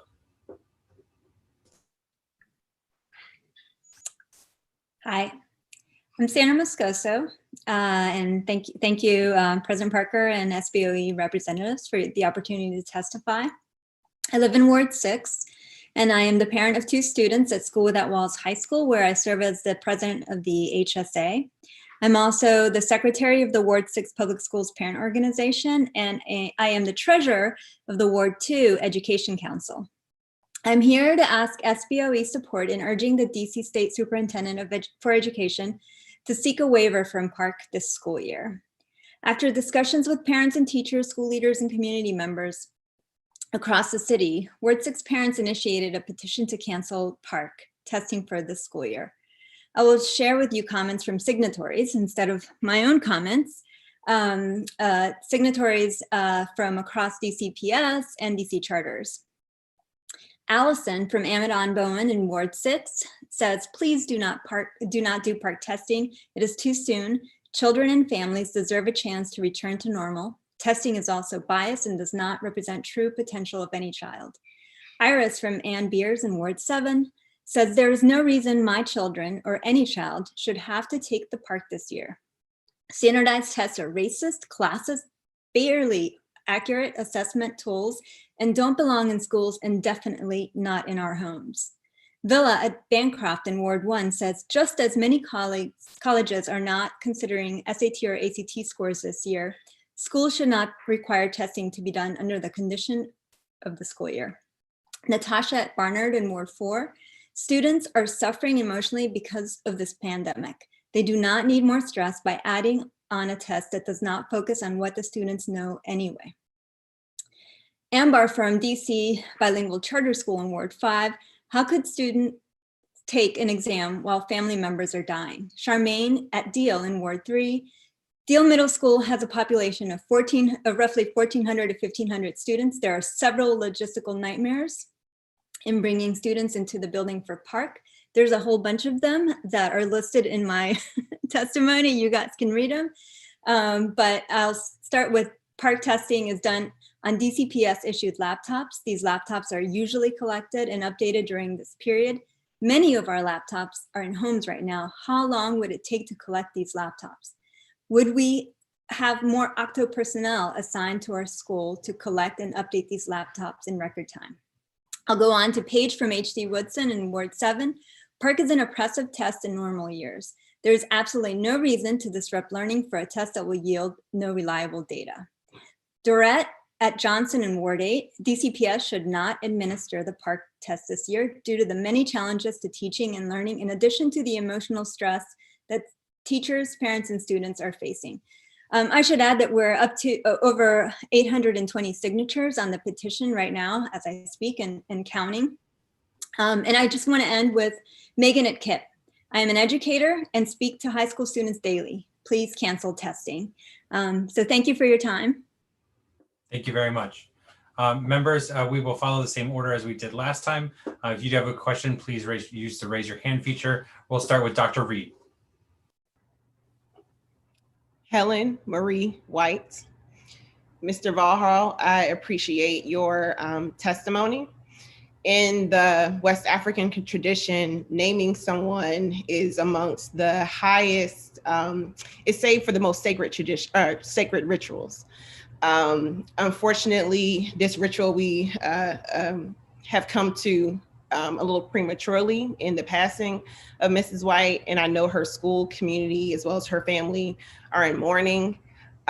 In raising the name of Helen Marie White, I urge this board to really stay on our city's leadership to develop a comprehensive plan around COVID-19 to impact not just our education community, but as well as our communities in general. And I'll speak her name one more time, Helen Marie White. Thank you very much, Dr. Reid. Dr. O'Leary. There's a continuing narrative in the testimony tonight, and it has to do with the lack of leadership in the DC school system. And I want to, I know that I don't have to preach to the choir at all. And I know that the teachers that have been testifying, we've been battling the same thing since mayoral control started too long ago, and it should end quickly. And I hope that you will continue to raise your voices and bring your peers along, because all we want is for students to be successful. There's no student who is taking a class right now in any school in the district that's not going to have learning loss because of this pandemic. All right. What I don't understand, and I'll throw this question out, I'm not going to talk for another minute. Has DCPS given you any kind of a assessment at the beginning of the year so that you could assess the students at the end of the year, since it was mentioned? That's just for anyone. No. We have ANET. I think that's the only current district mandated assessment that we need to take. And then I know there are, for the lower grades, they do some reading assessments of TRC, but for the upper grades, there hasn't been any type of district-wide mandated assessments. It's kind of up to the schools to decide which assessments they want to give. But ANET is the only one that we use, but it's not what you're describing of a pre-test in the beginning with something at the end. Each ANET is testing on different standards. So it's not a useful tool in that way. Thank you very much. Mr. O'Sullivan. Thank you. Well, first off, I just want to express my condolences to Mrs. White and send my prayers towards her family. I think what happened was tragic, and honestly, it should never happen again. I had questions planned, but quite honestly, I've been thinking about my entire high school experience, and I've been thinking about what people say the purpose of education is. And if you look at any great historical mind of the 20th century, any great civil rights leader, they all say the purpose of going to school, of getting an education, is to become civically minded and to be engaged. And anyone who works in our education system and promotes those ideals, but then actually does something that is exactly the opposite of what we're trying to get students to do. I don't understand how our education leaders can make decisions about education, about students, about teachers, without actually caring about what they have to say. Because I think it's quite hypocritical, to be honest, that we can sit up here and talk about the importance of civic engagement and being actively minded in our society, and then we have almost 18 panelists or something, students and parents, who come up here and say no to the park exams, or no to school reopening, or we need to think this better, and nothing gets done about it. And it's frustrating, because think about what the very purpose of having a state board of education, a publicly elected state board of education, for an opportunity for people to come here and speak their mind. If it's not going to be listened to, if what people are saying doesn't actually hold any real influence, what's the point of teaching our kids the importance of civic duty and civic engagement at all? I think as education leaders, anyone who is running something that is contrary to what we are teaching in our schools, quite honestly, does not deserve a place in our education systems. That's all I'll say. Thank you, Mr. O'Sullivan. Dr. Sutter. Well, I never like following our brilliant students when they're on fire with their commentary, but I shall do my very best. So I'm going to thank everyone and note that, something very much on my mind is that we are not going to recover from the losses of the past year, however they're defined, life, learning, etc., nearly as quickly as we racked them up. And so as we think about what information we need now to begin recovering versus what information can wait a little while, your testimony is landing with me as I listen and contemplate how we approach recovery in a way that is best for our children, for our school staff, et cetera. So thank you for that. Here's a question I have, and this is genuinely a curiosity question. OSSE submitted a waiver to the federal government, and they did so in January, and they had opened a period of public comment in December. Did any of you share these comments about Park as part of that process, and were you aware that a waiver had already been submitted to the federal government? Can you specify? So they asked, you're saying OSSE submitted a waiver from Park for this? No, they did not submit a waiver from Park. They submitted a waiver to the federal government, to the Department of Education, there were two things. It was an addendum to the state plan, as well as a waiver from some elements of accountability, for instance, suspending the star rating, that was already sort of dictated by the department. The department said to states, these are the opportunities for a waiver. Are you interested? OSSI put that out for public comment, and I'm curious if any of you shared your thoughts on Park as part of that public comment period. It looks like no. So I know the state board has talked about whether we felt it was adequately advertised and whether we had a stronger role to play in that. We did advertise it. We put it out on our social media. We communicated it out to stakeholders. But it does seem like none of you were able to post your thoughts at that time. So thank you. Jessica, as your stakeholder, as your, you're my representative. I don't remember you sharing that. So okay, I'm happy to follow up with where it was, but thank you very much. Thank you. I would just like to say that as a teacher, we were told in December that there would be no park. And so our advocacy was minimized because we believed that there wouldn't be. Thank you, Mr. Vaughan. I apologize. I do have to move on. I appreciate it. If you could also, feel free to put your comments also in the chat so that we can move on with the things because they're important and I want to hear them. Mr. Patterson. Thank you. I'm going to switch the subject just a little bit and go back to two of our panelists testified for the removal of mayoral control. And to give a little context, I happened to be here in the city before we had mayoral control, raising a daughter at that particular time, my oldest daughter, before I had two other kids. And I know the state of education at that particular time and where we ranked nationally as far as public education, and had to make the decisions of how could I obtain a quality education for my child. And it was a difficult time prior to 2007 when we got mayoral control. I'm at this point, what I'm trying to see as a representative is to hear from those who suggest that we get rid of mayoral control, what are some of the suggestions that they make and how do we go about, I'm in a listening tour at this particular point because I believe all policy should be evaluated at a certain time and it's way past that since it's over 13 years. What are they suggesting? And I put that question to the two individuals who talked about mayoral control.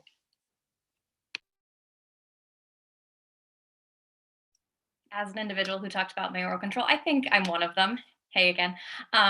Yes, Every time I interact with a member of the State Board of Education, I am just floored by, and I know right now it sounds like I'm like buttering you all up. I'm just floored by the expertise and knowledge on education. And I wish this board had more authority to make decisions that allow us to teach children better and more effectively, because I really think that you're a collection of experts, underpaid experts, who spend a lot of time to not have the say you deserve and that we deserve for you to have. Thank you. I appreciate that. Thank you. Ms. Thompson. Good evening. I want to ask, and I do want to know what's helpful to you all as teachers. I'm going to be honest, Mr. Varhall, I cannot say that teacher's name because I get upset. I get upset. Like my mom testified before the board last month, and she's a teacher. And she told everybody that she volunteered to go back into the classroom. And I worry about her a lot. And so there are things that I can't say because I wouldn't be able to say anything else. So I'm going to be honest with that. And I think that empathy is super important in any role, but especially when you're a leader. And I worry sometimes the way we ask questions of people who take out their time to come here and testify in front of us. I don't know if you all sort of noticed or not. I'm gonna be honest, given everything that's happening in life, I've seen too many times where there have been so-called opportunities to engage and people are dealing with their lives. I'm glad you all showed up and testified tonight about what you would like to see. I'm glad you all found us as a State Board of Education, because there are some people who don't know what we do, or don't even know to show up and give some public comment. Because I had someone literally ask, was it okay if they do that at our last meeting? And so I'll put my email in the chat, because I would also invite you to tell us just how can we support you. And that is an open invitation moving forward. But I just really thank you all. And I just think empathy is important in how we pose things, how we ask things, and how we respond to things. Thank you very much. Ms. Wattenberg.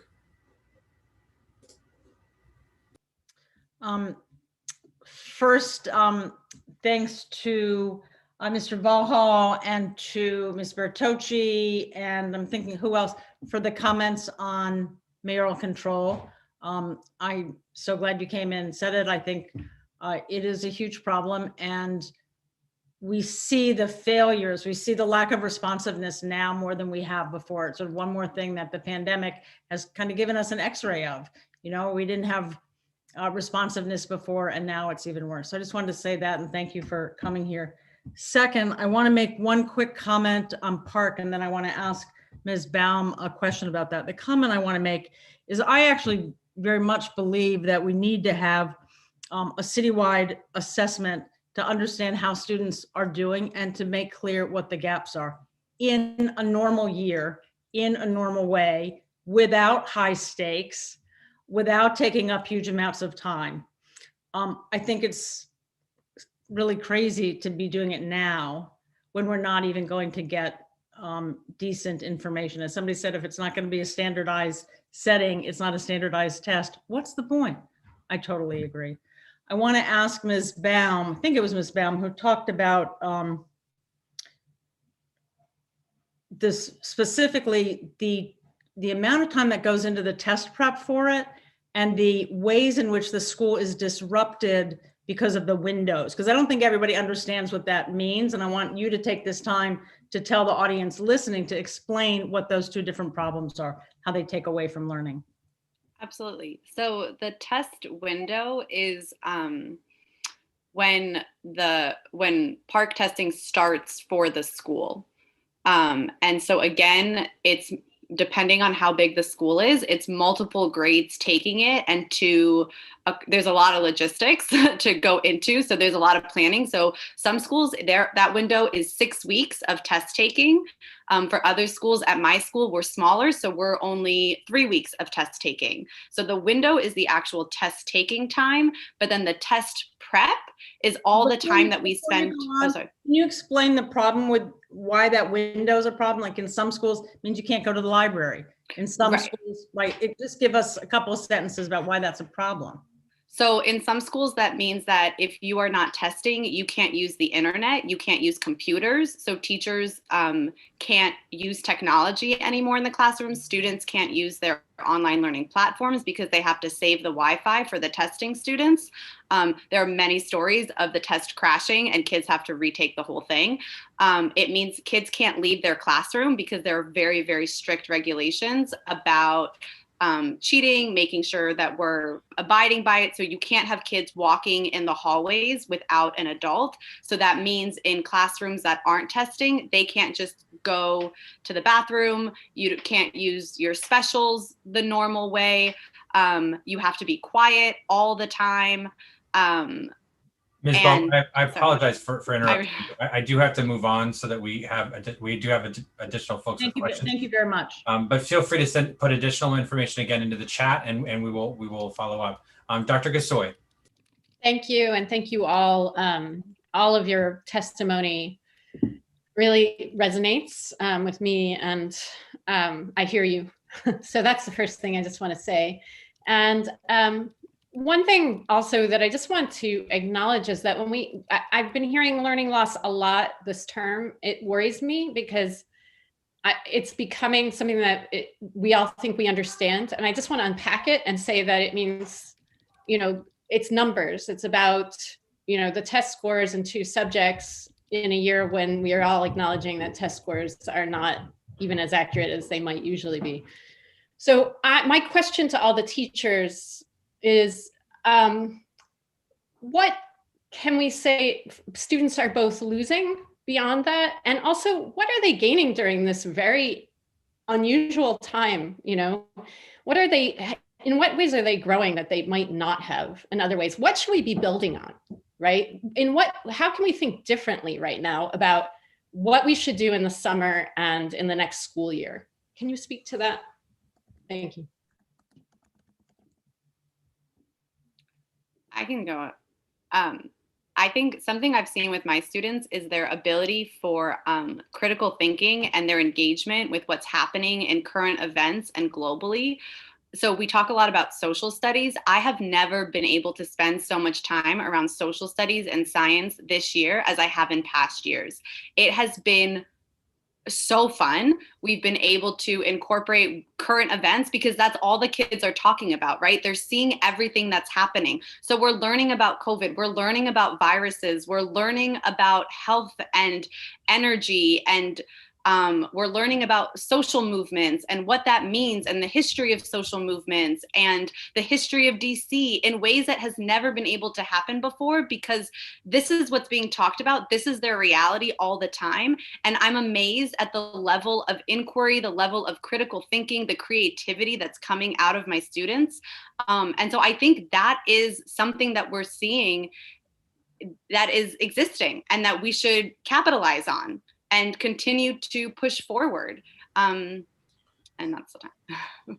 Thank you very much. Mr. Chang. Thank you. My question is for Ms. Bertocchi. I know that you're an alumna of the DC Reading Clinic, which I hope you'll come testify to us about another time. Would you be willing to elaborate more on how the science of reading informs the way that you would recommend how we assess our students? Certainly. So within the science of reading, we know a lot about the human brain and basically how it reads. We know that reading isn't a natural process. Spoken language is a natural process for most people. Reading is not. And we know that when we read, we use, one of the theories is the four-part processor theory. And what that means is that reading is in large part a phonological process. So skills like phonological awareness, as well as letter sound correspondence, are what makes half of the ingredients for reading. The other half are language comprehension. So one assessment we use that does this pretty well is Dibbles. Dibbles does a lot more playing with words and letter sounds, whereas the assessment that's primarily used, TRC, which is text reading and comprehension. Yeah, isn't it funny when we use letters and forget what they mean? It revolves more around cueing. So within a system like TRC or within like Fontes and Pinnell is what I used at my charter back in, now I'm old, you would read like, I see a big dog. There'd be a picture of a dog. I see a big, and then you turn the page and there'd be like a rabbit and it would say bunny. And the kid would say like rabbit. And then you'd be like, oh, look at the first sound. So they would be doing less explicit decoding and more cueing, essentially. That's why it's called that. And is not how students best learn how to read.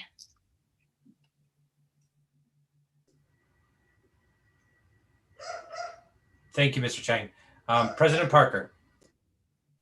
Thank you. I do not have a question, but a statement rather. I wanted to reference OSSE's state plan and waiver request that they submitted on February 1st. The question tonight was made, why is OSSE administering the park assessment? This is not an endorsement, but I did want to offer this as a point of information. They say in their application, OSSE is committed to collecting assessment data and working with its stakeholders to determine how to best use them in improving programs and supports for all students in schools. OSSE intends to continue to review the available data, provide meaningful information to schools and the public related to the performance of schools, and direct additional supports to help address learning gaps. It is anticipated that DC will be able to resume the identification of consistently underperforming subgroups based on the system of annual meaningful differentiation used for statewide accountability, known as the STAR framework, using data from the 21-22 and 22 and 23 school years. So I offer you that as a reference point. I would encourage everyone to review OSCE's state addendum and waiver request, but that just speaks to that question of why they're requesting or planning to administer PARC, at least. And I will yield back my time. Thank you, Mr. President. Question for this panel has concluded. Panelists, thank you so much for being here tonight. We really, really appreciate it. If you can log off of the Zoom meeting now and follow the rest of the meeting on YouTube, I would appreciate it. Members, I'm going to bring in the final panel now.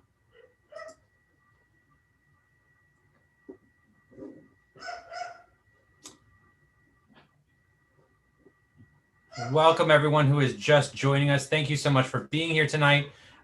We are running slightly over on time, so we're going to go as quickly as we can into the statements from individuals as well as from our questions from members of the board. We're going to start with Ms. Dubose and move from there. Okay, very good. Can you all hear me okay? Hi there, can you hear me okay? Yes, ma'am, go ahead. Okay, very good. I apologize. All right, so I am a fellow with Empower Ed, and I'm also a 10th grade teacher in the district. In my 10th grade English class, the PARC test, along with the pre-test materials like the ANET assessments, are disruptive to my classroom environment. There's a lack of congruency between what is going on in class and the PARC test. In 2018, Education Week reported that there is a steady erosion in the number of states using the PARC test. Further, in the spring of 2019, there were only 15 states and the district using the PARC test, which is 5 less than there were in 2016-17. In 10th grade, students pursue the goal of expanding their writing experience to meet expectations of academic writing. Academic writing requires time, intentional focus, confidence, and a freedom to implement writing technique and skills needed to achieve writing success. Neither the pre-test materials to the PARC nor the test itself provides that same opportunity. Instead, the rigidity of the PARC process follows a method of teaching to the test, not facilitating a learning environment. The PARC test is supposed to provide measurable data for the individual students and the school's performance in math, English, and sometimes science, but the results are not based on the learning that takes place in the classroom, which, as I stated earlier, requires time to experience skilled learning. In Black communities, for example, some students' life experiences cause them to require modified time to achieve, which is especially true under the COVID-19 conditions we all face. The intrusion of the PARC mandate aids the delay of students receiving what they need to move closer to closing the gap. The test is biased and unrelatable in normal times, which is magnified during COVID-19. In normal times, and even more so during this strange pandemic period, the PARC test is problematic for students struggling in the District of Columbia. In the face of COVID uncertainty, the unfair expectation for students to take this culturally biased test is seen as punitive at best. The mayor and the chancellor have spoken at several press conferences about their concern that all students have equal access to what they need for success during distance learning. However, if the PARC mandate returns this year, we could see the forced effort to mandate student success, even though students struggling to learn virtually, struggling to have level social and emotional behavioral experiences, struggling to produce their best work during distance learning. We will see them struggle to meet the expectation of producing measurable data that impacts closing the gap. Why? We are not in normal times. What could this citywide result be other than to further show the inequalities of privileged zip codes? They have learning pods, which results in continuous learning. Conversely, disenfranchised students who don't have pod opportunities will have their unfair advantage multiplied. The PARC test should be canceled for school year 2020-2021. Thank you for your attention to my concerns. Thank you very much. Dr. Corbin. Good evening. First, I would like to thank you for the opportunity to present and all of your efforts on behalf of our children. My name is Dr. Joshua Corbin. I'm a professor of pediatrics at Children's National here in Washington, D.C. I'm also the parent of 2 children in DCPS. For the past 17 years, I've been directing a research team studying development of brain systems that underlie social behavior. What we've been hearing a lot about during the pandemic is our fears. It seems that fear has become the main driver of how we make decisions about everything related to the pandemic, especially education. Sound decisions must be made following facts and data. We're all aware of the overwhelming data showing that if done with proper precautions, and that is key, schools are one of the safest places to be if you're outside of the home. However, what has received a lot less attention is the data showing that virtual learning has not been an adequate substitute for in-person learning and the horrific toll that social isolation is having on our children. As a neuroscientist who studies brain development, I can speak to both. Humans are social animals. We've actually evolved in such a manner that a good deal of our brain space is dedicated to processing social information. Children, as you know, are sponges that take in information. They primarily take it in through the social world. Through social interactions, children learn, grow, and thrive. Remove these social cues, our brains wither, leading to depression, anxiety, and mental disorders. These are scientific facts. How children learn best has been the subject of numerous studies spanning decades. Collectively, these studies have unequivocally demonstrated that children learn optimally in socially settings in the presence of peer cohorts and teachers. While many DCPS teachers have done a fantastic job transitioning to this new and strange virtual learning, and of course, deeply, deeply care about our children, the brains of children are just not wired to learn via a screen. Thus, it is no surprise that for the overwhelming vast majority of kids, virtual learning is a poor substitute for live learning, and in worst cases, even emotionally damaging. Second, and related, is the mental health toll that social isolation is taking on our children. We also know from extensive research over the years, and this all goes back to pre-pandemic times, the lack of interactions with peers, especially for adolescents who are most at risk, is a major driver of depression, suicidal thoughts, and in worst cases, acting on these thoughts. We are unfortunately now running a social isolation experiment in real time with millions of children. Currently, our children are in an unprecedented mental health crisis. There has been a significant, greater than 50% increase in adolescent suicides and emergency department/intensive care unit visits from attempted suicides. The ED, which is emergency department, and ICU, intensive care unit at Children's National, where I work, is filled with children who have committed acts of self-harm. My colleagues who work in these departments, I work in research, they're floors below me, they share with me these devastating stories of what they're seeing. This is mirrored in pediatric and ED and ICUs across the country and well documented. Without a doubt, the major driver of this mental health crisis is social isolation resulting from school closures. In closing, I want to say that the responsibility for children's welfare falls upon all of us in society. It falls on family, parents, caregivers, and of course, schools. I ask that as each of you work towards opening schools, to put the children first and consider their real life and death needs of these kids. And much damage to them has been done already. The decisions that we make right now will impact their lives forever. And we need to do the right thing by our kids, to do everything in our power to open up schools, following safe guidelines so they can get back to school safely and efficiently. Thank you for your time. Members, our next two panelists will be presenting together and we'll be presenting a video. So please stand by, Ms. Clark and Ms. Dorsey. Ms. Clark, if you can share your screen and begin your video.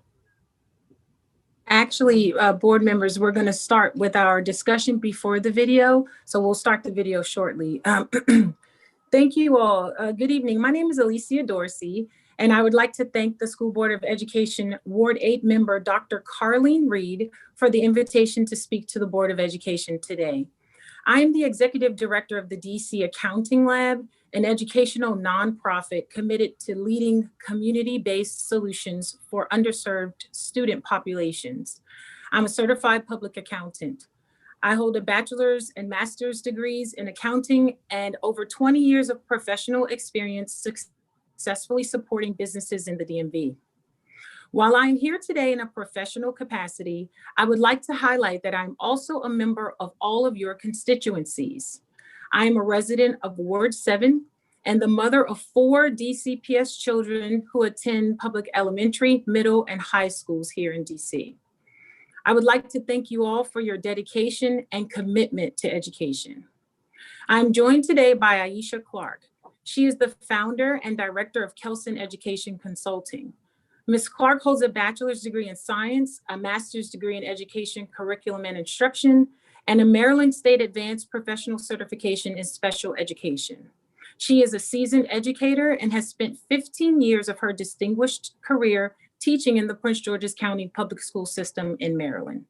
Ms. Clark is also the creator of the reverse tiered teaching methodology, a patented teaching method that emphasizes pairing the highest skilled educators with the most challenged learners.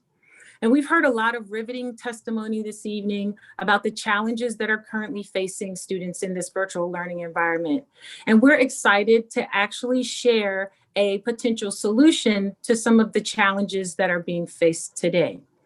We're here to discuss our collaborative tutoring program called Virtual Collegiate Tutors.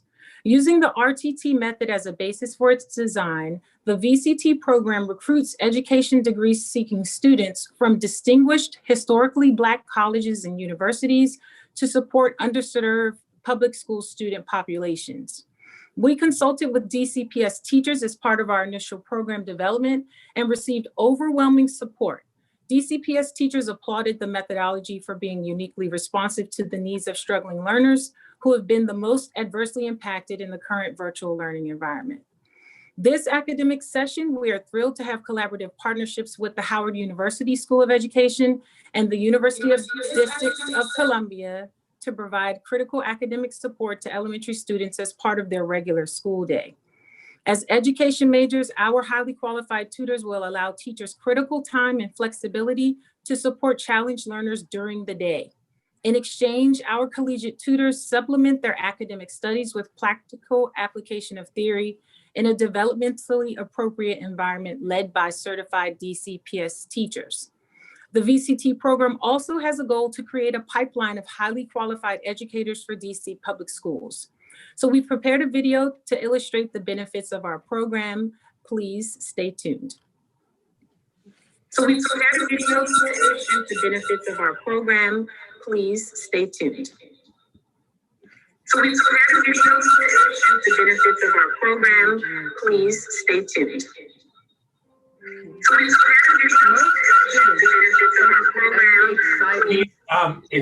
If you can stop the video for a second, please. I need you both to shut off the YouTube on your computers. If you can stop the video for a second on the YouTube. I need you both to shut off the YouTube from the meeting itself. Oh, the YouTube. Okay. And then go ahead and try sharing again. Okay. Thank you so much. All right. Okay. Let's rewind this. Most students come to school every day excited and ready to learn. However, current teaching models often utilize untrained paraprofessionals to support the most challenged learners. And for some, the excitement fades once instruction begins. There is a skill mismatch under the current academic support model, and each educator in the classroom is not functioning at their highest skill level. Currently, the untrained support staff works with struggling learners, while the certified teacher provides academic support to the remaining students. The current support model is also burdensome on the teacher, who becomes responsible for training the support staff in addition to teaching the students. Research shows that struggling learners are limited to remediation and rote skills such as recall. Or worse, the students never advance to apply critical thinking skills. Unfortunately, because the support staff often lack training in pedagogy, the struggling learner who needs the most support usually receives the least. The reverse tier teaching method is predicated upon the basis that the overall goal is to have students take control of their learning in the classroom, while the teacher assumes the role of the facilitator. The RTT method emphasizes pairing the highest skill educator with the most challenged learners and using qualified college tutors with the foundation in pedagogy to lead whole group instruction for learners who require the least amount of academic support. Contrary to the current classroom support model, the RTT method properly matches the cognitive level of the student with the skill set of the educator. This role reversal allows the certified teacher to function at their highest level of skill, better enabling all students to meet academic performance standards. In the classroom, our highly qualified tutors use their background in education to help students develop their role as facilitators. The RTT method enhances learning for students because the tutors are education majors, which means they have a knowledge and training in education theory and a passion for teaching. Our collegiate scholars join the classroom with a foundational skill set that better supports teachers and improves student performance. As a reminder, DC Accounting Lab is a nonprofit organization funded by donor support. Donor contributions directly fund tutors and program costs. Our 2021 academic session begins March 1st and will provide support to the end of the school year. We have a fundraising goal of $100,000, and any support would be greatly appreciated and 100% tax deductible.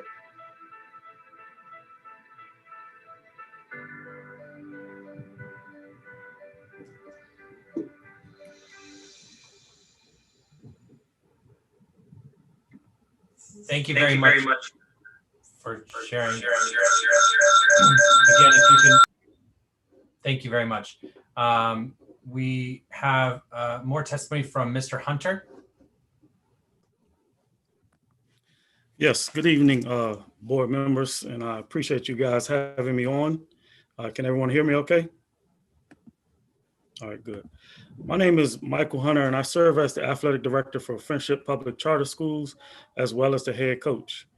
In addition to my roles at Friendship, I am also a commissioner on the DC State Athletic Commission and one of the founding members of the Public Charter School Athletic Association. Humbly, I come to you today to ask for your support for our student athletes in the District of Columbia. We are in unprecedented times, and many of us are trying to find ways to cope with the daily adversity that we are faced with. Our student athletes here in the district are watching students from around the country participate in extracurricular activities that have been a part of their lives for many years, while our students are being told time and time again that it is not time for them to join their groups or teams. We are discovering new details daily regarding COVID-19 from the scientists and health departments around the country that are now stating extracurricular activities are not spreader activities. The absence of these extracurricular activities are also showing up in the classroom and college selection process. Students are losing the motivation to perform at their normal levels, which have led in the decline of GPAs across the city. Several students also use athletics to become more attractive to colleges and universities. We all know a well-rounded student is more likely to be admitted into a university than those that are not. And then there's the financial burden of college, which athletics can help lift for several students. On my team, we typically have double-digit students signing college scholarships. While we are very proud of the students who did receive scholarships this year, that number was cut in half. With the information and the evidence and stats from around the country, we definitely should give our families and students the opportunity to participate during this school year. We have created several committees in the athletic community that has developed a plan to safely return to the fields, courts, and facilities in DC. This plan is in compliance with every other reopening plan that has been approved by the mayor's office. We have repeatedly heard city officials talk about the importance of businesses and restaurants reopening, the importance that businesses and restaurants reopening has on the community and the economy. And I definitely agree. It feels good to sit in an establishment to fellowship with families and friends and other community members. But I asked those same city officials if our student athletes deserve that same feeling of doing something they enjoy. And that's all my time for today. And I thank you for the opportunity to speak before you guys. Thank you very much.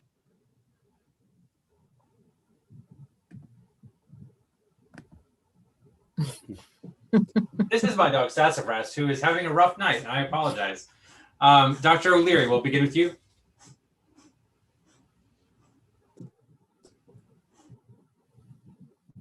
I'd like to welcome Mr. Hunter to the State Board of Education's meeting. We go back a way as far as coaching and things like that. And I just want those of you that don't understand what Mr. Hunter is talking about to understand the value of athletics for our students, not just for the students who are going to get scholarships, and he has many, but the students who get able to participate in sports and help them grow in ways that they can't do in the classroom. And our athletes have been, it's really been sad. The football team last year in DCPS Dunbar won the championship. They weren't even able to play this year. The basketball team won the city championship. Roosevelt's basketball team won the city championship, and they haven't even been feted for that. And the baseball season didn't even play last year. And we're on the way to doing that again. But just like what's going on with mayoral control without having educators make decisions, there's nobody downtown that really stands up for the athletes in the city. Someone asked who's in charge of the sports in the city, and OSSI is in charge of the sports. They make the decisions about what's going to happen. They advise the mayor about that. So that's one of the reasons that we advocate for that. Mr. Hunter, I want to thank you for your testimony, and you can use, well, you can use my next 10 seconds if you want to, but I'm sure that I was just mimicking what you were saying. Thank you. Yes, and there's several petitions going out, and we have almost 2,000 signatures from around the city, from students, families, and coaches as well. So, thank you, Dr. O'Leary. Dr. Reid. Good evening, everyone. Ms. Dorsey and Ms. Clark, thanks for coming. I invited you because I wanted you to speak more about tutoring was a really hot topic last month, I think, or one of these months. They're all running together. But your testimony, I was thinking more about listening to you actually about teacher preparation and how we can use our universities in the area to create a pipeline of qualified teachers, since that is in the scope of the board. So could you kind of elaborate on kind of I guess the skill sets around virtual tutoring or virtual coaching that you were mentioning, and then how teacher preparation could be impacted with this environment or anything around that? Sure. Thank you so much for the question. And again, thank you all for the invitation. I'm going to start, and I'll let my colleague Aisha Clark speak to also as an educator, teacher planning, so that she can give you a more direct answer to your question. However, speaking directly regarding tutoring, and I'll again be speaking from the perspective of our program, which specializes in virtual tutoring, and we recruit specifically education majors from historically Black colleges and universities to, as you mentioned, utilize their foundation in pedagogy and classroom management, et cetera, to bring to bear the best skills that we can afford to provide to our students. We're pleased to present our program because it satisfies a very highly qualified, it provides rather, a very highly qualified support system for students in this virtual learning space. I will let Aisha Clark speak to teacher preparation and how that might specifically be impacted, and how our tutors could support that type of. I think I'm out of time actually, though. So I'm sorry. We can follow up. Yeah, we can follow up. Okay, thank you. Mr. O'Sullivan. Thank you, John Paul, and I want to thank all of you all for being here, and thank you, Mr. Hunter, for your testimony. I'd say over the past, I'm not sure, I guess we're going on 11 months now. I think you were the first person we've had on our public testimony list that has been standing up for student athletes. So I just applaud you for that, because I think, like you said, Representative O'Leary said, that's something that plays into mental health as well, the well-being of our students. And that's something that we do have to address more so, in my opinion, than opening up restaurants. I'll say for me, definitely the hardest thing about being at home 24/7 and not being able to go to school every day has definitely been not being able to play football during lunch every day and on Fridays after school. I don't play for any sports team, but it's what I did because it's what I had the most fun doing with my friends. And it's sad because now, like, I'll play with my dad, but he's pretty busy, and he's not that good at it, to be quite frank. But that's kind of the truth, that I think a lot of people, this issue really matters to them. And I just applaud you for being here. And then also, I had a quick question for Ms. Clark and Ms. Dorsey about your tutoring program. Have you all been able to like set it up, and has it actually operated yet in any capacity? Thank you so much for the question. Yes, we have set up the program. We are actually excited to go live beginning March 1st. Our program runs through the end of the school year. We're currently partnered, and thankfully again to Dr. Reid's connection, we're partnered with Ketchum Elementary in Ward 8, and we're excited to bring our Howard University and University of District of Columbia collegiate tutors to their school. Thank you for the question. Thank you. Oh, and I should add though that we're looking to partner with other schools as well. And so we invite you to share the information that you've heard today and about our presentation, and invite other schools. Ms. Dorsey, principals. if you could, I apologize for cutting you off, but I really do have to move to the next person. Feel free to use the chat to provide additional information though. Mr. Okay. Patterson. Yes, thank you. I want to echo Mr. O'Sullivan and our Representative O'Sullivan and Representative O'Leary in speaking about how much we appreciate Mr. Hunter showing up today and representing extracurricular sports in particular. During my day job, I administer one of your colleagues, or manages one of your colleagues, Brandon Best at KIPP DC.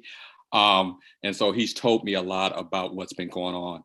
Can you give me and this group a little bit more I guess, details and how sports have been pushed back and where they are currently, if they're going to actually have any parts of the season this year? Where's the discussion about that?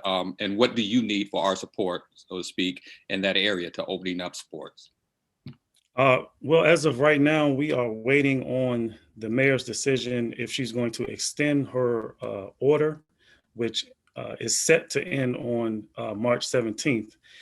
If she does not extend that, then we can start with some type of re-engagement on March 18th.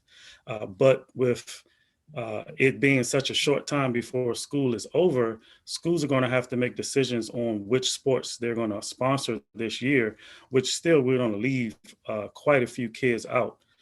So while that is a month away, we are asking that we get the support that she lifts the order sooner than March 18th, which gives us more time to potentially sponsor more sports for more student athletes.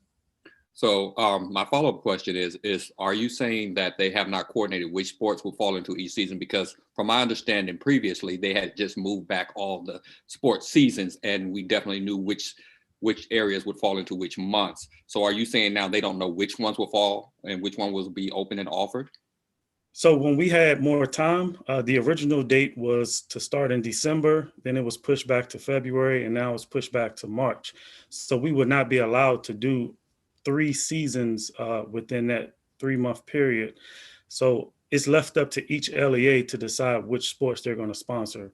The DCSAA, which is the governing body for DC, will sponsor spring championships, but if you want to participate in a fall or winter sport at your LEA, it is up to the LEA to make that decision. Thank you, Mr. Hunter. Mr. Patterson, your time has expired. Ms. Dell. Hello, I want to thank you all for being here and testifying. This question is directed to Ms. Dubose. I was pleasantly surprised to see an individual of the Ellington community, so thank you for being here. I was wondering, Yes, ma'am. as a DCPS student, but specifically as an Ellington student, how's the proceeding of testing been explained to you by our administration, if it has been at all? Because I know I personally and many other students are in the dark on the subject. Like, for example, school SAT testing, which is universally taking place March 3rd, there's been no word said on it. So, which is very concerning as a junior. So I just wanted some insight on that. Yes, ma'am. Well, Shayla, thank you so much for the question. I appreciate it.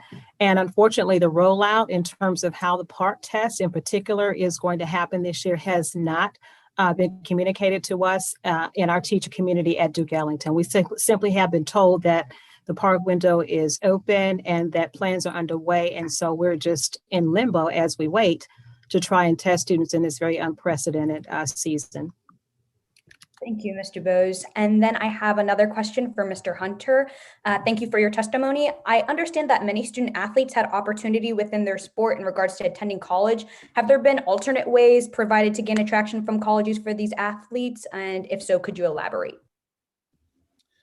Even if we are not allowed to play games, just being re-engaged with their coaches where we can videotape workouts and things like that will help. But right now, we're not able to do anything in person. So some students are left to record their own videos or try to submit their own tapes to colleges, which, you know, it could work for some, but I know there's a lot of kids being left behind with the way things are going right now. Thank you. Thank you, Ms. Dell. Ms. Thompson. Good evening. Thank you all for hanging with us. We're getting close to 8 o'clock. Mr. Corbin, I appreciate your perspective and I appreciate you raising some of the concerns around just mental health. So thank you for that. Mr. Hunter, I think you are the person that I guess former Commissioner Allen mentioned was going to be at the meeting. I do have a question around like guidelines and then support. So because we've heard very little around sports, we've also heard very little around like what it would take to keep kids safe or like things you need. And so I'm curious, like, are there things that schools would need to put in place or could put in place, assuming the mayor lifted her order, that would help make some of these interactions possible? So since the pandemic hit last year, there's been a committee of coaches, athletic directors, students, parents, as well as athletic trainers putting together plans, which we submitted to the Department of Health on several occasions, which they are in agreement with our plan. You know, a few minor details here and there that we need to change, but the Department of Health is on board with what we're trying to do. Right now, it's more about the timing of it and getting the mayor to agree to go with the Department of Health and our committee with the plan we have. That's super helpful. Do you know beyond the Department of Health, like if anyone else is aware of the plan, like if there are like council members or other decision makers that are aware of your plan? I'm not really sure about the council members, but Ossie has been in on the meetings. Okay. Someone from the mayor's office has been in on the meetings, but we just haven't had any traction as far as getting a thumbs up to go forward. My time is up. Thank you. And thank you very much. This is just for high school sports, by the way. Middle school and elementary and adults can participate. Thank you very much, Mr. Hunter and Ms. Thompson. Mr. Hunter, I do want to note that Mr. O'Sullivan has asked an additional question of you in the chat, so if you can look at that as well. But I want to move on to Representative Wattenberg. Hi, everybody. Thank you for coming. And I want to say a special thanks to Mr. Hunter for raising the sports and the SEL, and for Dr. Corbin for coming also to talk about that. And I want to address a couple of questions to Dr. Corbin around this. So I think there are a lot of efforts at the elementary schools, not as much as everybody wants, but efforts to try to increase the number of students who are there. And assuming we can get additional vaccines to teachers, my guess is that will grow. So I'm going to put that aside for the moment. But I think at the middle school and the high school level, there very little has opened, and it's very, very complicated academic to bring people back for the academic courses because of cohorting, and kids are in 8 different classes. So my question to you is, in thinking about the emotional needs and the mental health needs, how much does it add if, for example, a middle school or a high school can figure out how to bring students back for a few hours a week or a day a week or an hour every day, but not really for the academic work, but and not for whole days and whole weeks? To what extent, I mean, insofar as schools are looking to do that, how would you try to orient them to make the best of that given the mental health needs? So the opportunity to be with your peers is something that all kids should have the opportunity for. Obviously, everybody can make their own choices, but even a little bit is better than nothing. So even if it's a few hours a day, bringing back, ideally in an educational setting, but at minimum in a socialization setting, to get kids around their peers, especially adolescents. That's the age when they're less dependent on their parents, they're branching off, they're figuring out things for themselves. And this is where they're falling off the cliff right now. The kids that are coming to the emergency department, the kids that are ending up in the ICU who are doing harm to themselves are by and large adolescents. And there's now enough studies, well beyond what we see at Children's National across the nation to know that we're in a deep, deep public health, mental health crisis. So it goes really beyond education, and it's not an all or none, and you all probably know much better than I do about sort of how, to meet the educational needs. But if there's some opportunities for hybrid learning sooner than later within the middle and high schools, right? I mean, opening up schools logically is going to be a stepwise process, and who knows when we'll get there fully. But this idea that it's okay to keep children sequestered is without a doubt across the board harmful. And we don't know the long-term repercussions. Dr. Corbin, I apologize. I do have to interrupt you so that I can move on to some other questions, but please continue to provide additional feedback into the chat. Dr. Gasoi. Thank you. Actually, I'm good. Thank you. And thank you all for coming to testify. Thank you. President Parker. I yield back my time. Thank you very much, panelists, for being here today. We really, really do appreciate it, and I apologize that I have to be so strict on the time limits. We do have additional panelists waiting in the chat. If you wouldn't mind going ahead and logging off of this meeting and then following the rest of the meeting viewing our YouTube, we really appreciate it. If you have not submitted your written testimony to me, please do so by email, and I will make sure that it is posted online. And with that, Mr. President, I'm going to turn it back over to you to introduce the panel. Thank you. That concludes our public comment portion of our meeting. We will now turn to our panel focused on social and emotional learning. In the upcoming months, the State Board will continue discussions related to the impact of the pandemic on education, and that includes the needs for increased support of social and emotional learning. As our students spend the majority of their days in front of a screen and have fewer opportunities to socialize with friends, peers, and teachers, we must commit to learning how we can better support as a city our LEAs and schools in promoting the social and emotional well-being of our students. We have 4 witnesses tonight, so we will do a single panel. Each panelist will have 5 minutes to provide comments, and then we will have 2 rounds of questions from members. First, we have Karen Dresden, head of school, Capital City Public Charter School. We also have Paige Hoffman, Deputy Chief of School Improvement at the Office of School Improvement and Supports for DCPS. We have Kiera Social, 4th grade teacher at Garrison Elementary School. And Jacqueline Elo, Connected Schools Manager for Blue High School, DCPS. Thank you all, and we will start with Ms. Dresden. Good evening. My name is Karen Dresden, and I'm the head of school at Capital City Public Charter School, and I'm also one of the school's founders. We are proud that our school celebrated our 20th anniversary this past year, and since inception, social and emotional learning, or SEL, has been at the core of our work.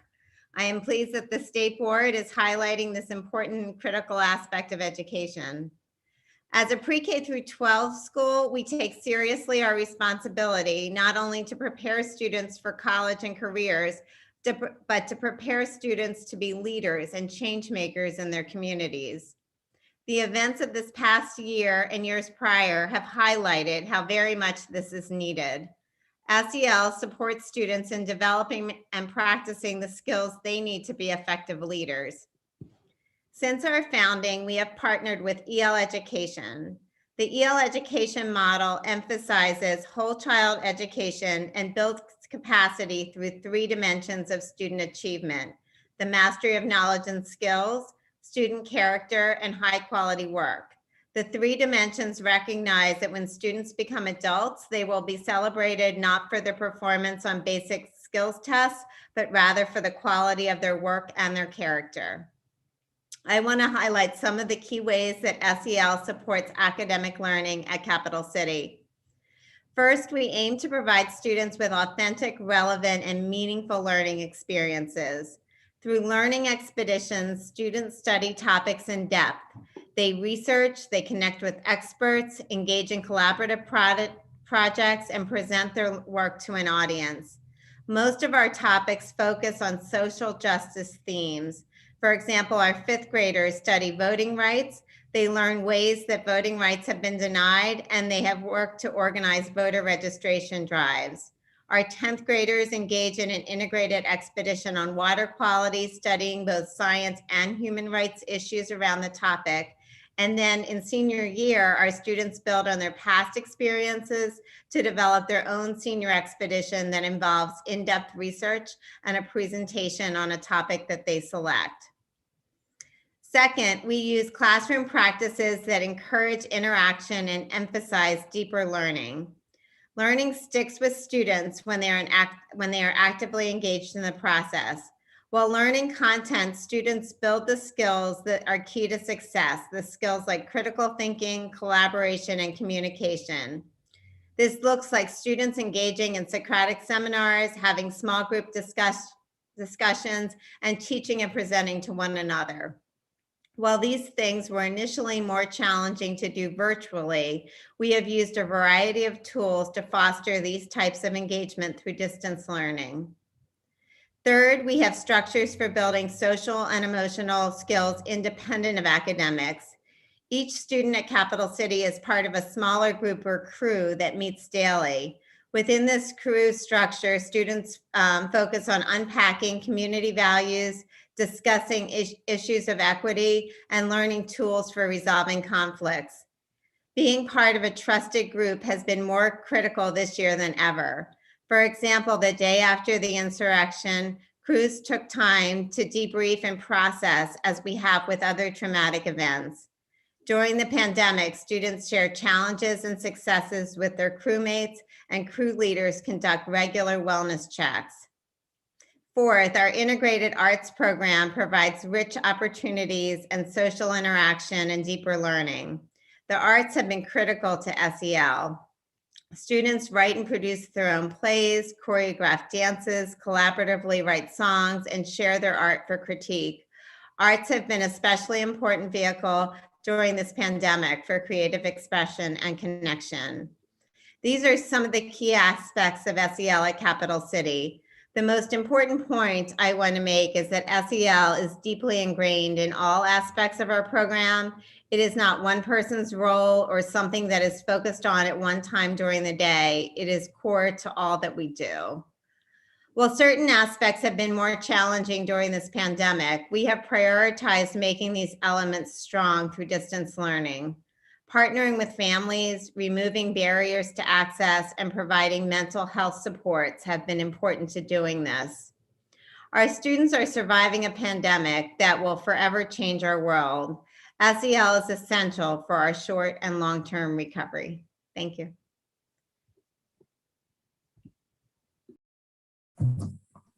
Thank you. Next, we will have Ms. Hoffman.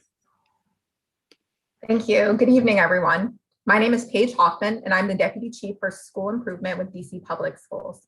Additionally, I'm a former DCPS student and special education teacher at Stanton Elementary School, a community school in DCPS. At DCPS, we strive to become a district of both excellence and equity, a place where every family feels welcome and every child is given the opportunities and supports they need to thrive. I am grateful to be able to join you this evening to discuss the social and emotional well-being of our students. I will be reading a portion of the testimony I submitted today.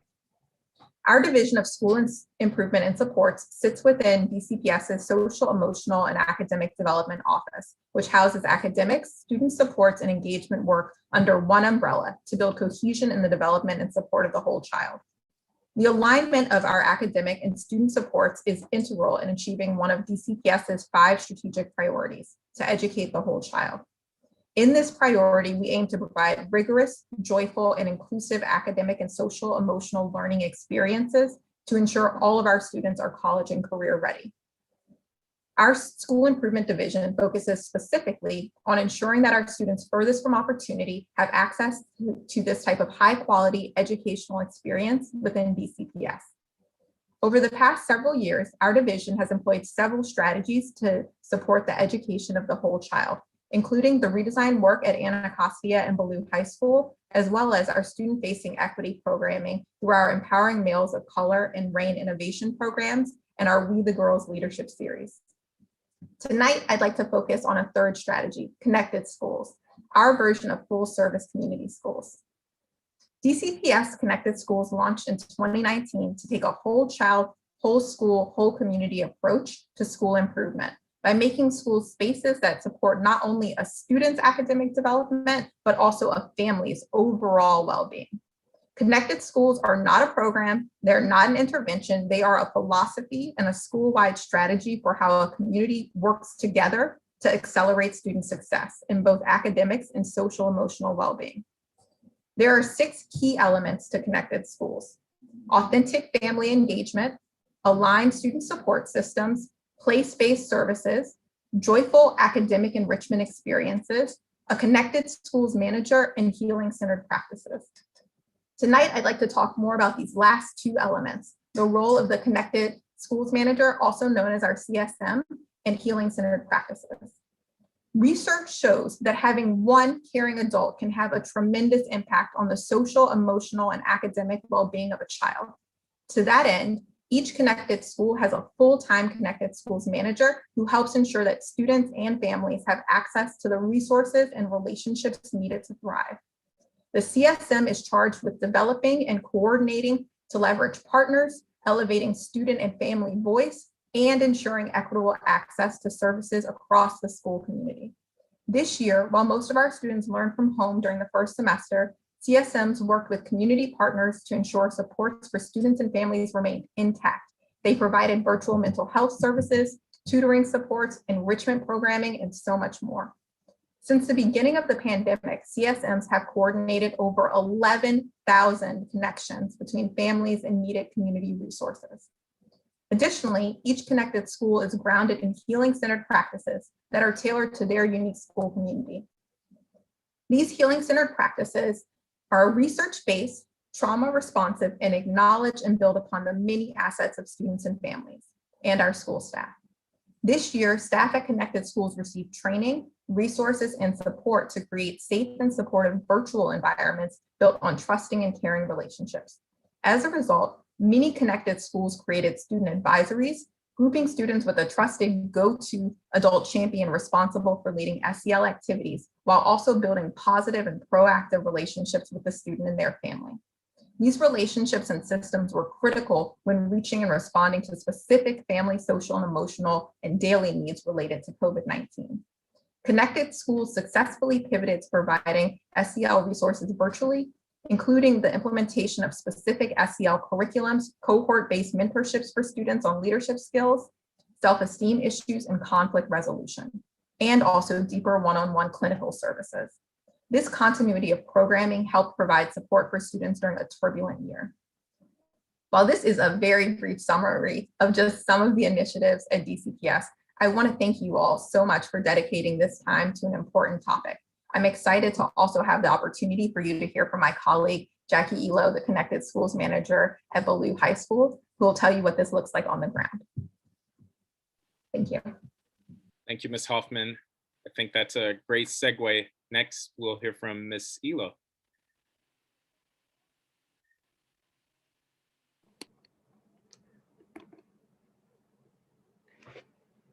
All right, can you all hear me? Yes. Okay, perfect. Good evening. My name is Jackie Elo, and I am the Connected Schools Manager at Ballou Senior High School in Ward 8. Additionally, I am a former special education teacher at Calvin Coolidge Senior High School. At Ballou, our motto is that we are building our best Ballou with love, grace, equity, and empathy, and our mission is to design and implement effective teaching experiences in a safe and engaging environment with empathy and support services. You'll hear empathy a lot. I am thrilled to be here this evening to discuss the social and emotional well-being we have been diligently working on here at BELU.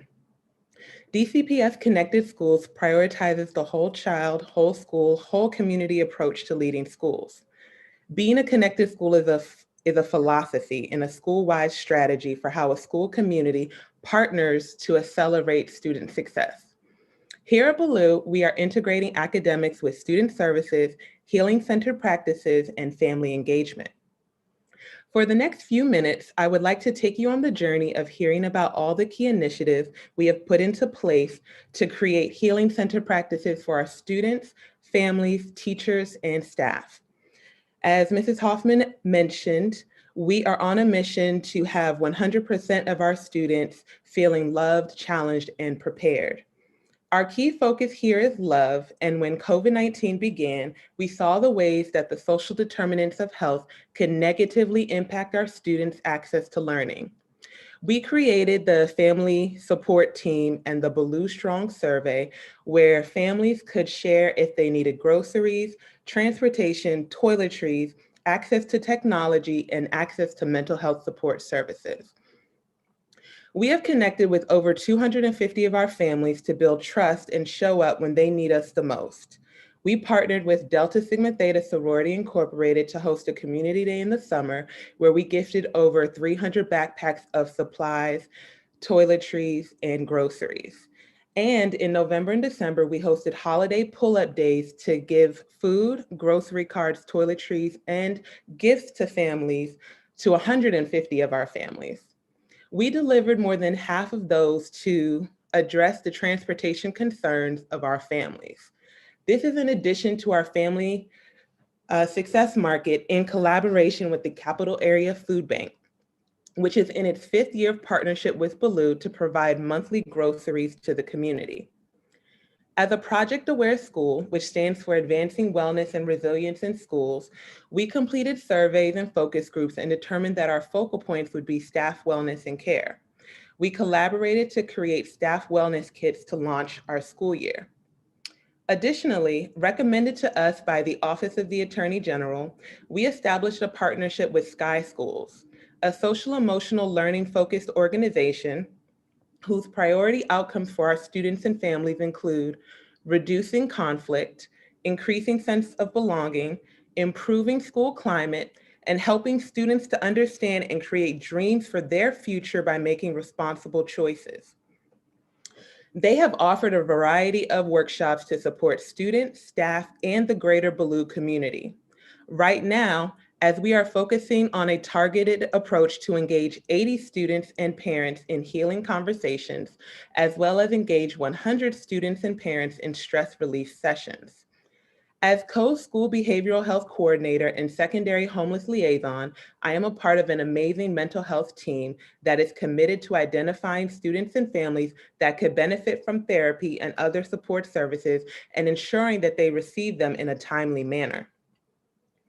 Further, we recognize our students were grieving loved ones and friends who have passed away during this pandemic. Additionally, our teachers and staff members have experienced personal loss as well as the impact of COVID-19 stressors. We developed a partnership with the Went Center to offer grief counseling to our students and short-term counseling to our teachers and support staff. Finally, we have established a family engagement leadership team where our vision is that families are our most important partners. Family engagement at BELU rests on the following tenets: honoring families' value systems, a collaborative and open spirit for learning, as well as viewing families as experts on their scholars. We are collaborating with the Flamboyant Foundation and have launched our pilot for grades 10 through 12 and begun the process of our 9th grade implementation. In closing, I thank you for the opportunity to share BELU's focus on social emotional support services for students and healing center practices.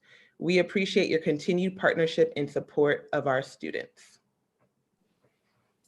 Thank you, Ms. Elo. Next, we'll have Ms. Social. Hello. My name is Kiara Social, and I teach 4th grade reading and writing at Garrison Elementary School. Thank you for the invitation to speak this evening. This year, Garrison was named one of 5 top schools with the highest love index in the district based on SEL's Panorama survey given to students. We are excited to learn that our students feel happy coming to school with us each day. We spent some time reflecting upon our practices that yielded those results, and I'm happy to share some of our reflections and specific strategies with you all this evening. At Garrison, we work and play by our 5 Wildcat values, which are empathy, teamwork, perseverance, excellence, and joy. These values are the foundation for the SEL initiatives we have undertaken. Our focus areas for social emotional learning are the whole child model, which is grounded in relationship building, culturally responsive teaching, and partnering with families as key stakeholders to their child's well-being. Along with Van Ness and a few other elementary schools, we participate in the Whole Child Collaborative. Some of the core beliefs of the whole child model are that students must feel safe and cared for in order to learn. The teacher-student relationship is most important to student learning. Patterns of behavior among adults influence the patterns of behavior among children, and that we must actively care for each other so we can actively care for our children. In practice, this shows up in how we show compassion and assertiveness, our predictable routines and classroom environment. We've engaged in learning about brain science as it relates to teaching. We know that there are 3 brain states for all humans: survival, emotional, and executive. We also know that a person must be in the executive state for optimal problem solving and learning. So it's our goal to ensure that our students and ourselves are in the executive state while together in class. Learning about brain science has helped me pause a bit longer to assess student situations and needs before reacting and possibly harming the relationship. We aim to set clear expectations by calling for attention, giving clear and concise directions, noticing and naming behaviors without judgment, all while maintaining composure. Every class starts each morning with a strong start, which is a type of morning meeting after breakfast in the classroom.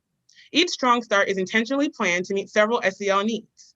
Strong start includes a greeting, purposeful partnering where each student gets an opportunity to share and connect, community building, goal setting, and one of my personal favorites, breathe and focus, where we guide students through deep breathing, meditative moments, or stretches. Some of our students have even come up with their own breathing techniques to teach the class and our school at assemblies, such as the 1st graders who created the Wakanda breath. This lends itself to teachers who can model using deep breathing in moments of frustration and anxiety throughout the day. We also dedicate time to wishing well, where we teach students to hold space in their mind and their heart for someone or themselves who may need extra love that day. Although this is very much intertwined with the whole child model, we are also committed to culturally responsive teaching. Students in every school and class have varying backgrounds and experiences, and it's our goal to not only affirm them in their experiences, but also create a space that feels safe to love who you are and share with others as comfortable. This requires us to take a look at our own personal experiences with race and equity and how we show up in the world in our school. We explore our personal biases in professional development workshops to analyze the impact our biases may have had or still has on our teaching. Doing this work with like-minded adults allows us to build our empathy and understanding to then take our learning back to our students either directly or indirectly. I share my own experiences with race and inequity as a Black woman, and I notice the more I open up, the more our students are comfortable speaking about and working through their own ideas, questions, and interactions. Our grade level teams work together to determine how to broach these topics in a developmentally appropriate way. When choosing awards or class and school representatives, we are intentional about representation. In addition, it's important for us to constantly assess curriculum to ensure it's not perpetuating racism or stereotypes, and also not glorifying certain stories and experiences over others. We trust and lean on parents as key stakeholders to their children's happiness and success. Schools are here to serve families, so we aim to learn what they need from us through surveys and conversations. We've hosted workshops and events to inform and connect with families, such as having an expert speak about the brain state that I mentioned earlier and parenting. We've also partnered with Kindred, whose mission is to support parents and staff in partnering to co-design equitable, anti-racist schools that advance collective well-being. Our partnership with Flamboyant teaches us to connect with students and families at the beginning of the year through home visits and support them throughout the year with APTT workshops, where we teach parents how to support students at home. We believe our ever-evolving partnership with families creates the safety and security students need to feel safe and loved at school. Overall, we know our students need to feel safe, challenged, seen, loved, connected, and happy. We are constantly learning and pivoting, working toward the goal of ensuring every child and family that walks through our door feels safe, seen, loved, connected, and happy. Thank you for listening. Thank you. Members, we're now going to entertain questions. I'm going to turn it over to John Paul. We'll do one round for 3 minutes. Mr. Hayward. Thank you very much, Mr. President. Dr. O'Leary. Yes, this will be quick. I am so impressed with what all of you were saying. I do have a couple of short questions. Ms. Dresden, what were your biggest, just 30 seconds, what were your biggest obstacles in the last year? Oh, wow. It's just, we just had to rethink how we do just about everything. So, but I think big obstacles first was getting families connected for distance learning. And I think we've done that successfully. And I think really strengthened our communication with families and closed a digital divide. But I think really just helping and supporting our teachers in learning, like it's so many different platforms and ways of teaching. And I just have to say, like, our teachers have been amazing, but it's been a really heavy lift. I mean, I know they've been working harder than they've ever worked, and trying and learning so many new things. But I think, I think sometimes there's not enough recognition for just all of the challenges and learning so many new and implementing so many new things at once. Thank you very much. I want to go to Ms. Social because I think that you sort of answered my question that I'm going to ask from Ms. Ilo and Ms. Hoffman, because you were talking about how important it was for teachers to be involved in the social and emotional learning. And so I just want to thank you for your testimony. Now, Ms. Hoffman and Ms. Ilo, if I didn't pronounce your name, I'm sorry. How are teachers assisted in the connected school program at Baloo? Because you talked about everybody else, but I didn't really hear a lot about how teachers are brought into the situation. One of the first things, and something that I mentioned, is that we have a partnership with the Went Center. So all of our teachers and staff have the opportunity to receive up to 3 short-term counseling or coaching sessions. Those could also include if they have concerns around SEL, challenges or things that they want to kind of figure out in supporting their classrooms. So Okay. they have the— I'm gonna cut you because I'm gonna run out of time. Thank you. That gives me, Ms. Hoffman, what is DCPS doing for teachers generally? I was going to say, to your point about how teachers are involved in this work, I think a key way that we ensure teachers are involved in the SEL work is they also receive the flamboyant relationship building training. They also take part in the community mapping process where we identify the needs that a specific school community will have. And I think one of the things that Jackie touched on was the fact that the support for teachers looks different at all of our schools. Jackie's done some really incredible work at Baloo to support staff wellness. We have similar work happening at other schools. Elliott Hine will do mental health days with staff. They'll have virtual sessions. So I think it really is a localized approach depending on what the needs of the teachers are. Thank you very much. Dr. Reid. Thanks. First, Ms. Elo, I would love for us to figure out how we can get some outdoor learning in Baloo's beautiful courtyard. You don't have to answer that right now. I will join you on community hour. I also have to shout out the rest of the connected schools folks that are in Ward 8, Ms. Nicholas, Ms. Chisholm, who went to Bard, and then Ms. Rashida Young is the newest, I believe, from the DCPS side. And we also have great community liaisons and charters. I'm gonna try to get 2 questions. So what features of connected schools are needed post-pandemic or just in general? And then I'll put out the other one. The importance of trauma and resilience in all this talk about social emotional learning and mental health. I feel like we get a lot of information about trauma, but not so much about resilience. And I've heard that they should go hand in hand. So your perspectives. Is this for me? Sorry. You, because I talk to you a lot. Go ahead, Miss Elo. I agree with you 100%. I think that they should go hand in hand. And I think one of the things that I'm really excited about, I touched on it a little bit, but with Sky Schools, we actually have one of our teachers, shout out to Miss Blaze. She is going through their full teacher training. So she will be able to conduct Sky School. So when I talked about the ability to kind of support not only self-regulation, but also emotional regulation, excuse me, but also figuring out how to connect what they're learning in school, but also connecting it to their families and engaging them in learning some of these things as well. I think it's going to be a great opportunity to marry those. Additionally, we have been doing something at BALU called Hacking School Discipline, where we have kind of been reading, learning, and thinking about how do we make the work that we're doing more restorative. So we have circles, and we are really focused on our restorative practices. So I think that those are some of the ways that we're not only trying to tie in and recognize I'm a little long-winded, so I'll stop myself. Okay, cool. So we have 40 seconds. So if anyone else wants to chime in about either. Continuing to make sure that we're elevating place-based services is going to be incredibly important for families. I would also say that I'm really impressed with the work that's been taking place at Anacostia this year.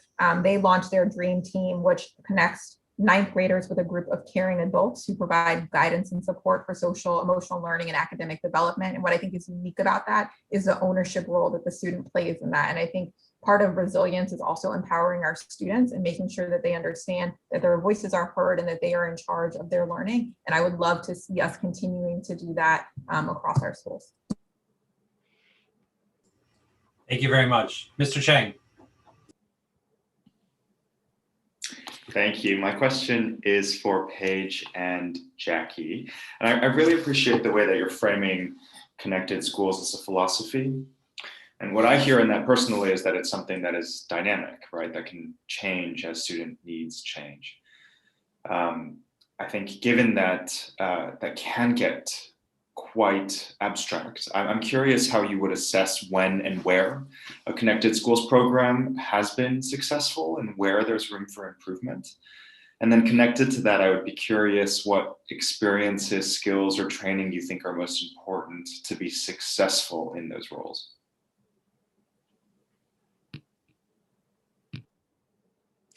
Okay, I will. I think what I'll start with, what's important for the success is really recognizing that essentially we are designed to be a hub of the community. So we serve the community, we serve families, we serve students, we partner. That's really key. So I think having the mindset that we are here to partner is pretty crucial. I think also being open and recognizing that there's a lot that we have to learn and that we have to be focused on connecting with those that we're serving because they will tell us what they need and then we can create the systems and streamline things so that it becomes more accessible or easily accessible to them. I think that's one of the key things. Also having a staff that is ready to engage in this because a philosophy is in part a mindset, right? And so people have to believe in it. And so I think it's really important to have people who believe in it. I want to quickly highlight our family success team. I don't necessarily lead I'm not a functional leader, right? I just really manage this initiative. But there are so many team members at BALU who have they believe in what we're doing. And so they have taken on additional roles outside of their responsibilities to show up and support families and engage with the community. So I would say those are some of the most important aspects to really have a successful connected school model. I think to build off of what Jackie just shared, I would say this role is both engagement, so somebody with very strong community engagement skills, relationship building skills, but there's also a strategy part to it, to your point. There's a project management, strategic leadership aspect of it. And I think that one of the things that our connected schools managers do every spring is a community mapping process where they survey our students, they survey families to really understand what are the needs, and then to develop an action plan for how those needs will be incorporated into the annual school plan, our CSP. So then we can actually track to see if our families need more partnerships, if there are more basic needs, if we need to do more home visits. There are actionable and tangible strategies that are implemented that are metrics that we're able to follow as part of this work as well. Thank you very much. Mr. President, I apologize. I forgot at the beginning of this conversation to make sure that the public was aware that I have a conflict of interest in terms of that I serve as the Community Schools Advisory Committee chairman at the appointment of the mayor. So I wanted to make sure that that is on the record prior to any further discussion. Ms. Dell. Thank you all for your testimony. It has been wonderful to hear all of these progressive ideas integrated in these DC schools, such as the Dream Team mentioned by Ms. Hoffman and the initiative involving philosophy managed by Ms. Earle. I love that our teachers and administrations are out here putting in the social, emotional work and integrating it into our education, which I've always thought is so important. I was particularly interested and loved Ms. Social's mention of the premise of culturally responsive learning. I just want to know, with the utilization of culturally responsive learning in culturally diverse classrooms, how is the distribution of catering to multiple cultures ensured? Thanks for your question. So at Garrison, we truly try to live by a collaborative team. We know that culturally responsive work is not something, there's not an end goal, right? It's constantly reflecting upon our work, looking at our curriculum, in our LEAP meetings, coming with our coaches, people speaking up and raising the question, like, is this culturally appropriate? And also being sure that teachers feel empowered and know their data with their schools. Like, for example, today we were looking at some of our reading data in one of our LEAP meetings, and our coach broke it down by demographic. We looked at Hispanic students, we looked at Black students, white students. So it's just, for us, it's constantly looking at our data, making sure that, you know, what we're doing, hiring teachers of color, making sure that that our practices are aligning to our students by just constantly pivoting, checking with experts, doing research. So it's more of a myriad of ways that we come together to reflect upon our practice and constantly change, and being open and flexible to making sure that all of our students are represented, and also hearing from parents, because as I said, we value them as a key stakeholder in our students' education. Thank you. Something that we started that took place earlier this month, which is Anti-Racist Educator University, which is a place for our educators to share best practices. And we actually had the National History Teacher of the Year actually come to speak specifically about how we ensure that Black history doesn't just live during this month, but throughout the entire school year, as well as had educators share strategies about how to ensure that teaching practices are culturally responsive. These are sessions, PLCs that are teacher-led, that are going to be offered on a monthly basis. And I think it's an exciting way to continue to elevate the expertise that exists within our educators, as well as to ensure that our educators have another venue to share best practices across themselves. So I think that there are a number of ways that we're approaching that. And I think that's, again, an excellent question. Thank you. Thank you very much. Ms. Thompson.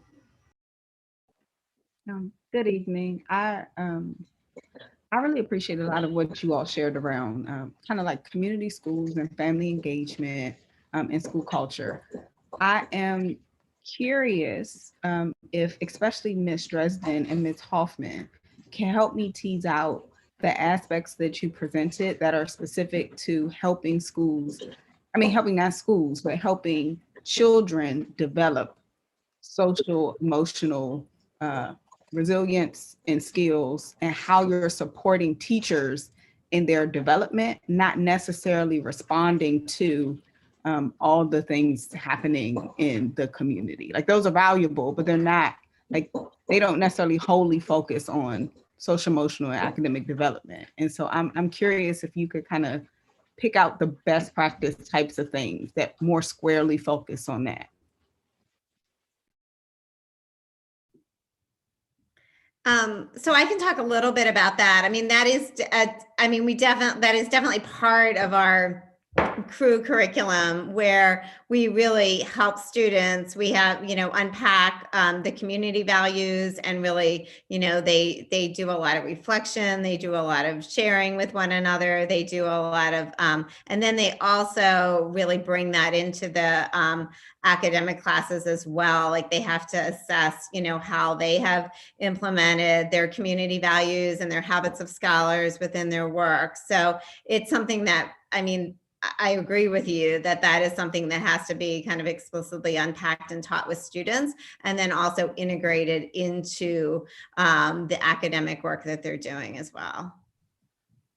One structure that we have at DCPS is our SEL specialist. So each one of our schools is part of a cluster, and each cluster has an SEL specialist that's dedicated towards providing support to the teachers and administrators within that cluster. So our SEL specialist works directly with teachers, with schools to develop and ensure that they have the skill set that they need to support student skills. So it depends on each following a specific curriculum or implementing. Ms. Hoffman, could you, maybe this is helpful. Could you define for me, could you give me DCPS's definition of social emotional? Like, what does that mean for DCPS? I would love to make sure. So we started our social emotional work a couple of years ago, actually, really following the CASTLE framework. And it is the process by which our students are effectively applying their knowledge and skills to understand how they manage their emotions, how they achieve their goals, and how they show up to have empathy with others in their community. Each one of our schools that I want to name also has ways that they expect for their students to apply their SEL for their school environment. So some schools might focus specifically on empowering, on how SEL looks like in empowering individual students in achieving their goals. Others might be taking a more community-based approach where they allow students to practice their SEL skills in their community. So I think that we are also going through the process of launching new SEL work. And so I'd be really happy to connect you with our director who can tell you more about how we're taking a new approach to that. Thank you very much.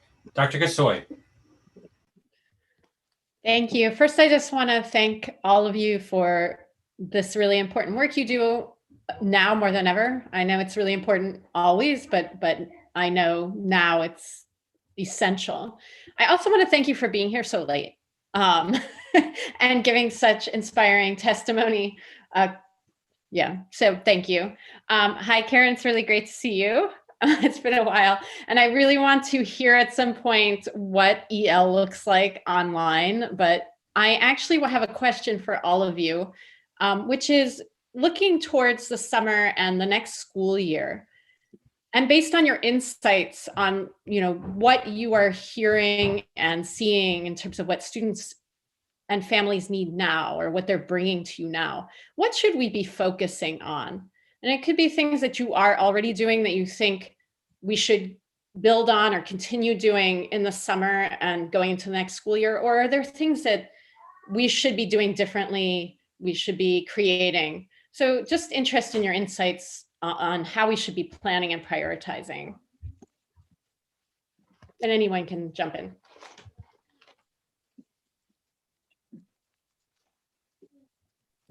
Well, I think for all teachers, jumping into virtual learning last year was really challenging and feeling like we just have to figure everything out as we go. And then especially when it comes to social emotional learning, we had to figure out so many ways, as so many have testified tonight, how virtual is so hard for our students to not be able to connect with one another. So I think for us we had to learn how to do school a different way. We had to learn how to approach relationships a different way with our students. So I think going forward into the summer, into the next school year, things are going to look different. And I think it's important for us to think through what school will look like at our schools. And as Ms. Hoffman was saying, each school has different needs. So I think school communities need to look at what school will look like when we get some answers, and take the time to think about how we can intentionally build essentially reteach being in school, reteach forming relationships. A lot of our students have been out of school for a year. A lot of our kindergartners, pre-K, have never been in school before. So I think that just being really intentional about how we will teach relationship building, how we will show up for our students and their needs, I think it will require surveying our families, figuring out what our families' needs are, figuring out what the teachers' needs are. And I think just planning ahead for how we will teach students how to re-engage with each other and their teachers in school. Thank you. I have 11 seconds. Anyone else want to? I agree. Well, I agree with all of that. That is excellent. But I think it's just really critical as we, I know there will be a lot of focus on learning loss, potential learning loss, but that we don't lose the focus on SEL as part of this, because if we are going to recover and get our students back to where they need to be and get them where they need to be moving forward, we have to have SEL be a critical part of the conversation. Great. Thank you. Thank you very much. Ms. Wattenberg. Yeah, this may end up being more of a comment than anything, but I was very taken listening to Ms. Dresden talk about expeditionary learning, which I know from other settings. And what impresses me about it, and it struck me extra today, is it is on the one hand project-based learning, which we all know, I think here, that can be very rigorous, but often it's not, right? Or it has a reputation of not necessarily being very rigorous. And EL really uses project-based learning as the vehicle, as the purpose, as the method for conveying what is regarded across the board as really, really good education generally, but in reading in education reports, I was just looking at it, it gets, I think, all greens, right? For being very effective at building reading skills, very effective at building systematic knowledge. And it does this in this project-based way, which is interesting. And now, as you pointed out, it really helps convey, it helps people connect emotionally and socially. And so it just struck me when Emily was asking about the summer, that figuring out how to do these kind of rigorous, systematic academic learning, but in these contexts that are project-based, it's a perfect summer thing, a way to engage people in the summer. And anyway, so I wanted to throw that out. And if any of you want to comment on it, that it's happening, it's easy to do, it's too hard to do because we're already in February, I'm curious.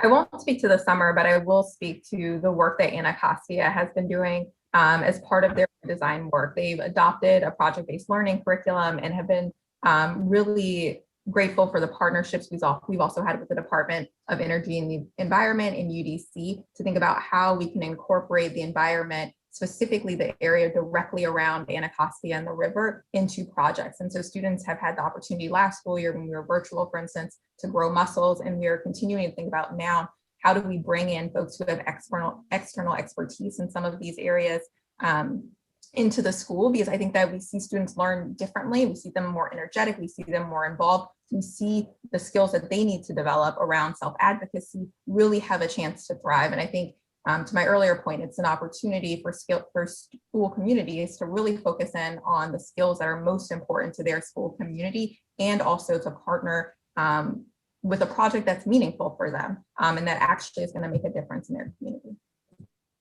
I agree that the summer really presents an opportunity, and to keep kids engaged and excited in the summer, it really has to be, you have to really make it fun and engaging.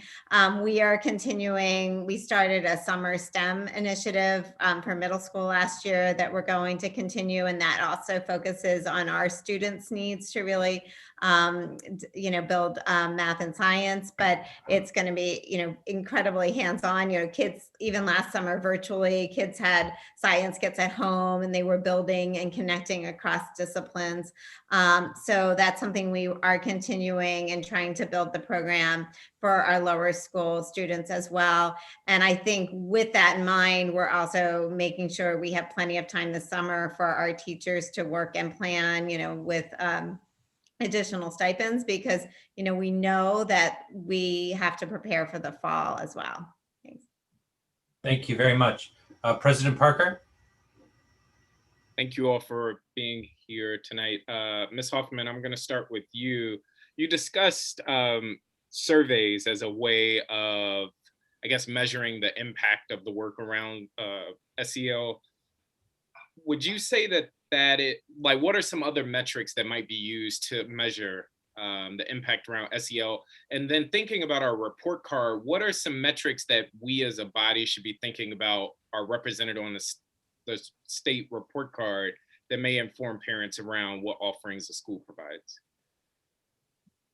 I think there's a survey. So we use the Panorama survey, which is what I think some of our other folks have referenced, which gives us an opportunity to hear how our students are feeling loved, challenged, prepared for their education. It also allows us to measure sense of belonging. And I think in general, you know, we have to vary the different metrics we use, but I think this is a really important one because it allows us to then do more targeted focus groups. If, for instance, we see that a subgroup of students actually don't feel like they belong, it allows us to dig deeper into that, to think about what practices might we want to shift.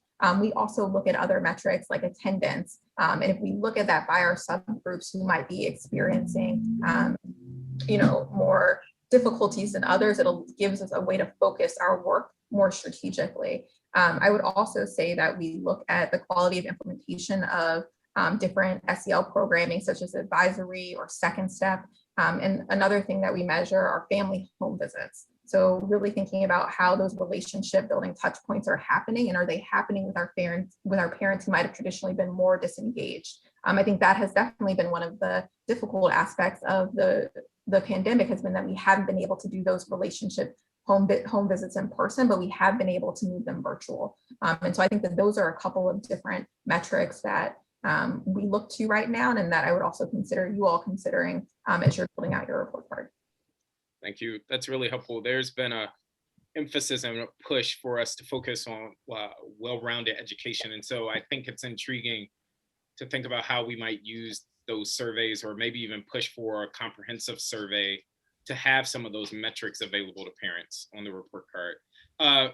One last question, Ms. Hoffman. You mentioned that Anti-Racist University. Is that open source by any chance? Not. We are the first district in the nation to have it, but we are looking forward to collaborating with other districts. I know, my ears perked up when I heard that. And so I will certainly follow up. And then we only have 20 seconds. I would love to connect with you all offline about how do we push for a SEL focus with all of the talk around high dosage tutoring this summer into the fall, which seems to be all the rave. That is an open question. Feel free to use the chat or email me. Sorry. Thank you all for being here.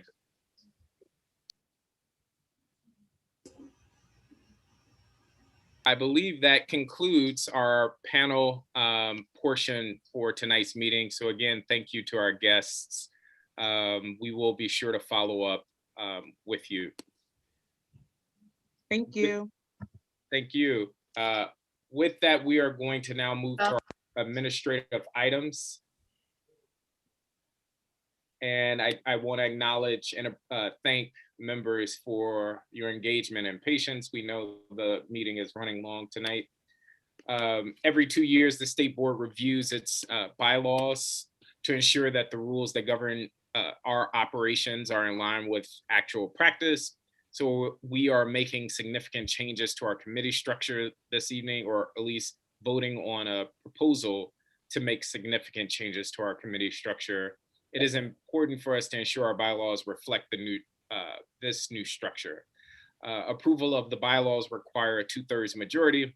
And so therefore, is there a motion to approve the bylaws? So moved. Is there a second? Second. Being properly moved and seconded, we will now entertain discussion on the adoption of the bylaws. Representative Reid. Small thing, but I believe Robert's Rules is at its 12th edition now. And I can't, for some reason, open up the attachment at the moment. I think it's just my computer. It's not a technical issue, but has that been updated in our documents? Oh, it just came up. But that's just something to add if it hasn't been updated. It has not. Thank you for flagging that. we can connect offline about updating the staff's resources, because there's going to need to be like a procurement of new guidelines and books and all of that. But Mr. Hayworth, I don't know if you want to speak to that, but it is my understanding that should we want to make that change, we can still make it at a later meeting. Yes, we can certainly make it at a later meeting. Dr. Reid, the resources that I have available to me are all 11th edition. And so that's the reason that it still remains as the 11th edition in the bylaws. I'm fine with changing it to the 12th edition. I just need to buy the books. Okay, no, I didn't know that was a holdup. I was just providing information. Yeah, okay. no, I agree. Last question. I'm sorry. We're the student advisory panel. Has our bylaws been updated to, or I'm jumping the gun, has bylaws been updated to talk about the proposed student structure in our committees? Should we be doing this in reverse? Mr. President, if I could take that one. So the bylaws would be, they're being adopted at the same time as the committees. We can't establish committees without it being in the bylaws. We also can't do the bylaws without having the committees. So that's why we're having the votes tonight. So it technically, it's chicken and egg kind of thing for those. The student representative sections in the bylaws have not yet been updated. We are, the discussion that I remember from the working session was to request input from the student advisory committee and the student representative specifically on how to proceed with that. And so that is not yet reflected because that change has not been officially proposed yet. So are we just voting on if we should amend the bylaws? This vote on this motion, yes, is just to amend the bylaws. Okay. As written or just the process of amending? Yes. So this would be a sort of joint motion of approval of the new bylaws. So what we're doing is sort of approving an amendment in the nature of a substitute and replacing all of the old bylaws with this new draft as a cleaner way of going through it than having individual redlined amendments. And those bylaws changes largely reflect the committee structures and the items that we discussed. Regarding the student advisory committee changes, when the student advisory committee makes their recommendations in April, we will then we will then need to go back to amend the bylaws to reflect those changes as well. Representative O'Leary. I have two English teacher questions on line 226. The wave is spelled wrong. And I have a question about written documents.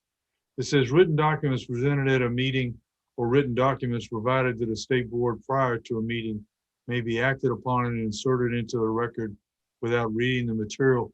Is that talking about people, John Paul, is that talking about people submitting written documents as testimony? Correct. That's all it talks about? Well, it's also, if for instance, we have a presentation from DCPS or OSSI that's a PowerPoint, I don't have to separately read it into every word into the record. It's just part of our record as a written document. It does not refer to reports and other things that are adopted by the state board. Okay. The reason I was asking is, let's say you couldn't get back on your computer and nobody had access to find out the thing about Black History Month. Would we have, does that resolution have to be read aloud in order for us to vote for it? Or could we have just said, I think Zach might have mentioned it, we could just, we all got a copy of it, so we have a copy of it. Could we just vote for that rather than have it read at that particular time? Yes, there is an ability for members to waive the reading of any documents, including resolutions. Generally, we go ahead and read them into the record for a number of reasons, but yes, any member at any time can make a motion to waive the reading. Okay, thank you very much. I'm just thinking if we had a lot of resolutions and we had a lot of people testifying, it might speed up the process a little bit. That's all I got. Thank you.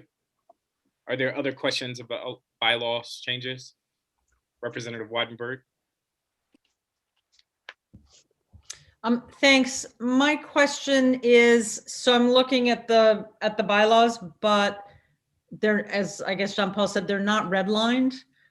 And I don't, unless I missed it, I don't think we got one that was redlined. So my question really is the only thing that is everything the same except for understanding committees? I guess it would be 5.1 B, C, D, E, and 5.2. Is that all that has changed? My apologies for that, Ms. Wattenberg. The red line was provided at the working session, and I could send you a copy of the document. There were other minor changes that were reflected in the proposal from President Parker on the committees, but those are the major changes really are included of the committees in general. And would you say nothing else is substantive? It's yes. It's things like wave being spelled incorrectly and those types of things. I'm also going to provide an additional copy of the red line into the chat so you can take a look at it as well. Okay. But to answer your question, yes. The committee structure shifts largely represent the substantive changes being made to the bylaws. Well, you're saying largely and he's saying fully, but okay, I'll look. But I think it's pretty well, much. There, if you recall, there also are some process proposals as well, like the equity statements, but it's largely everything that was shared with the committee structure and the process change notes. Thank you. Any other points of question or discussion? All right. Seeing no further discussion, Mr. Hayworth, can we call the roll? Dr. Gasoi. Mr. Chang. Yes. Thank you. Ms. Wattenberg. Aye. Dr. O'Leary. Aye. Mr. Parker. Aye. Dr. Sutter. Aye. Ms. Thompson. Aye. Dr. Reid. Aye. Mr. Patterson. Aye. Ms. O'Sullivan. Mr. O'Sullivan. Jeez. Aye. Sorry. Thank you. Ms. Dell. Aye. Thank you. President Parker, the 2/3 majority hasn't been achieved. The motion is approved. Thank you. We will now move to SR 21-2, establishment of committees. In previous years, the state board has established ad hoc committees annually according to its priorities. The following resolution establishes 5 standing committees to promote greater continuity in the state board's work and expand our reach and focus, in addition to setting or the establishment of 2 ad hoc entities, one being an ad hoc committee and the other being a proposed task force. Is there a motion for SR 21-2? So move. Is there a second? Second. Being properly moved and seconded, is there discussion on this resolution? I thought we had 2 ad hoc committees, not a committee and a task force.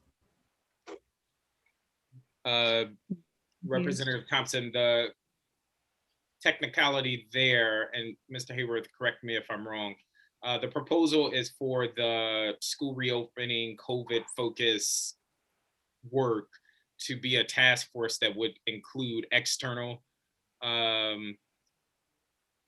parties. And the ad hoc committee focused on the state board's authority would be state board members that would do work externally, but it would be made up of state board members. But I mean, I remember, and I could just be losing track, but I remember asking the question about external stakeholders. And I remember part of the reply was that a committee could establish a task force if they wanted. And is that no longer true? Like, does that have to happen now? Or It doesn't have to happen now. If the ad hoc committee found it necessary for there to be a task force of sorts, it could certainly make that proposal and the board would have to vote. I would just say, historically, we like to keep in mind staff capacity, balancing the many commitments, because a task force obviously takes a lot of commitment time and work. One of the reasons we thought it was important for the COVID school reopening focused group to be a task force is because we wanted to bring school parties together, parents, etc. And given the boundaries that were established or proposed for the ad hoc committee on the state board's authority, focused on two large things. One, researching how DC's governance system compares to other localities, and reaching out to communities to hear their opinions, whether that's through events or a survey of some sorts. We just found that it wasn't necessary to have like an external body. But again, that is something, if members wanted to propose it, we could take up for a vote. Sorry, I don't know if I can continue asking questions. I guess it's discussion. I can. It's but I think the last, and maybe I'm just not keeping up, and which is why red line copies are helpful. But the last copy I read proposed that the committees would come back with a proposal by April. So did something change? Or was like, I don't know. I guess I'm just a little confused around like when the change was made and how it was made. And then like, just in general, like you answered my question about if a committee can suggest a task force for itself. I'm surprised to be voting on a committee and a task force. And I'm learning more about what considerations go into those things. And so I want to be clear. Absolutely. To my understanding, Mr. Hayworth, correct me if I'm wrong, there have been no changes since the working session and largely since the retreat. That you're absolutely right, Representative Thompson. The expectation is that all of these committees, including the ad hoc committee and the ad hoc task force, if you will, are being tasked with coming back with an agenda for their work. And so that agenda is going to guide what they're going to focus on. To your earlier question, should the ad hoc committee focused on board governance decides that it is necessary for them to execute on their agenda, for them to have a task force, that would be a time for the board to take that up for a vote. I believe the date we set was by the end of April for those agendas to be submitted by the committees. I think we made it earlier, just FYI, but someone could check. Oh, maybe it's end of March. I know it's the end of a month. And part of the follow-up from tonight's meeting will be asking committee leads to organize with their committee members on setting up an initial meeting in order to get the ball rolling to submit those plans by that deadline. Does that answer your question? I guess I guess. My dog is clearly not satisfied. No worries. It's still going, but it's okay. I don't know if this will further clarify, but when committees, my understanding is that committee leads will organize with their committees. Meetings will be notified. Everybody will go off and do their work. Committees will come back and say, here's what my group is going to focus on. At that time, as a board, we will vote again on those items being the set agenda and work of the state board as a whole. And so again, if at that point there is a opportunity or need or desire for there to be an additional task force, or for that group on COVID or school reopening to say we don't actually need a task force, which I don't expect will be the case, that will be a time for us to take that vote then. Okay. Representative Wattenberg, did you have a question? No, I'm sorry, I'm still up from the red line. Any other questions or point of discussion? Representative Reid? Okay, so for clarity for me and possibly public too. So then the advisory board, so like the teacher and then the parent biannual and then not seeing the student, is that to emerge out of the committees that we develop tonight if those committees desire? Is that what I'm hearing? No, so great question. The parent and teacher advisory boards that are set to begin their work next year, we are voting on tonight as part of this comprehensive package. The leads of those advisory committees, which it is proposed would be Representative O'Leary and Representative Gasoi, they will informally, but formally, be working over the year to figure out the process around those two advisory boards.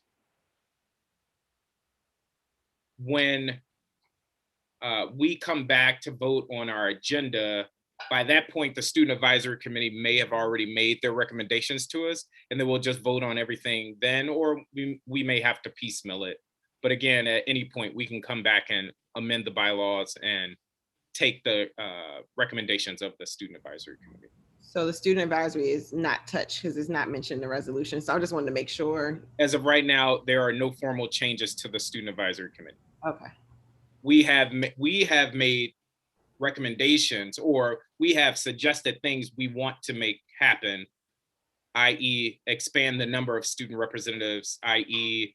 extend their terms, i.e. stagger the terms, and make sure that there is representation from Ward 7 and Ward 8 students in particular. We are now asking them, what do you think about this? Do you agree? How should we do this? And that's what we'll vote on once they make those formal recommendations. Great question. I was gonna say, we probably will have those recommendations done before the end of March. We hold our monthly student advisory committee meeting the second Monday of each month. So hopefully we could have it done by the next public meeting. That would be great. That would be great. And I imagine at that upcoming meeting, this will be the focus of that meeting. Any other questions or point of information? One other thing I would add in terms of the group, the committee's meeting to establish their committees, we also made a point of saying the social studies work, the teacher retention efforts, as well as our work to review the STAR framework, that's already kind of baked into our work. And so those committee leads, so for instance, if I take Representative Sutter, it is proposed tonight that she would lead the Education Standards Committee. She is going to work with that committee to come up with what is our agenda for the next year ahead, in addition to the social studies work. It's not a question of should we nix this, as an example.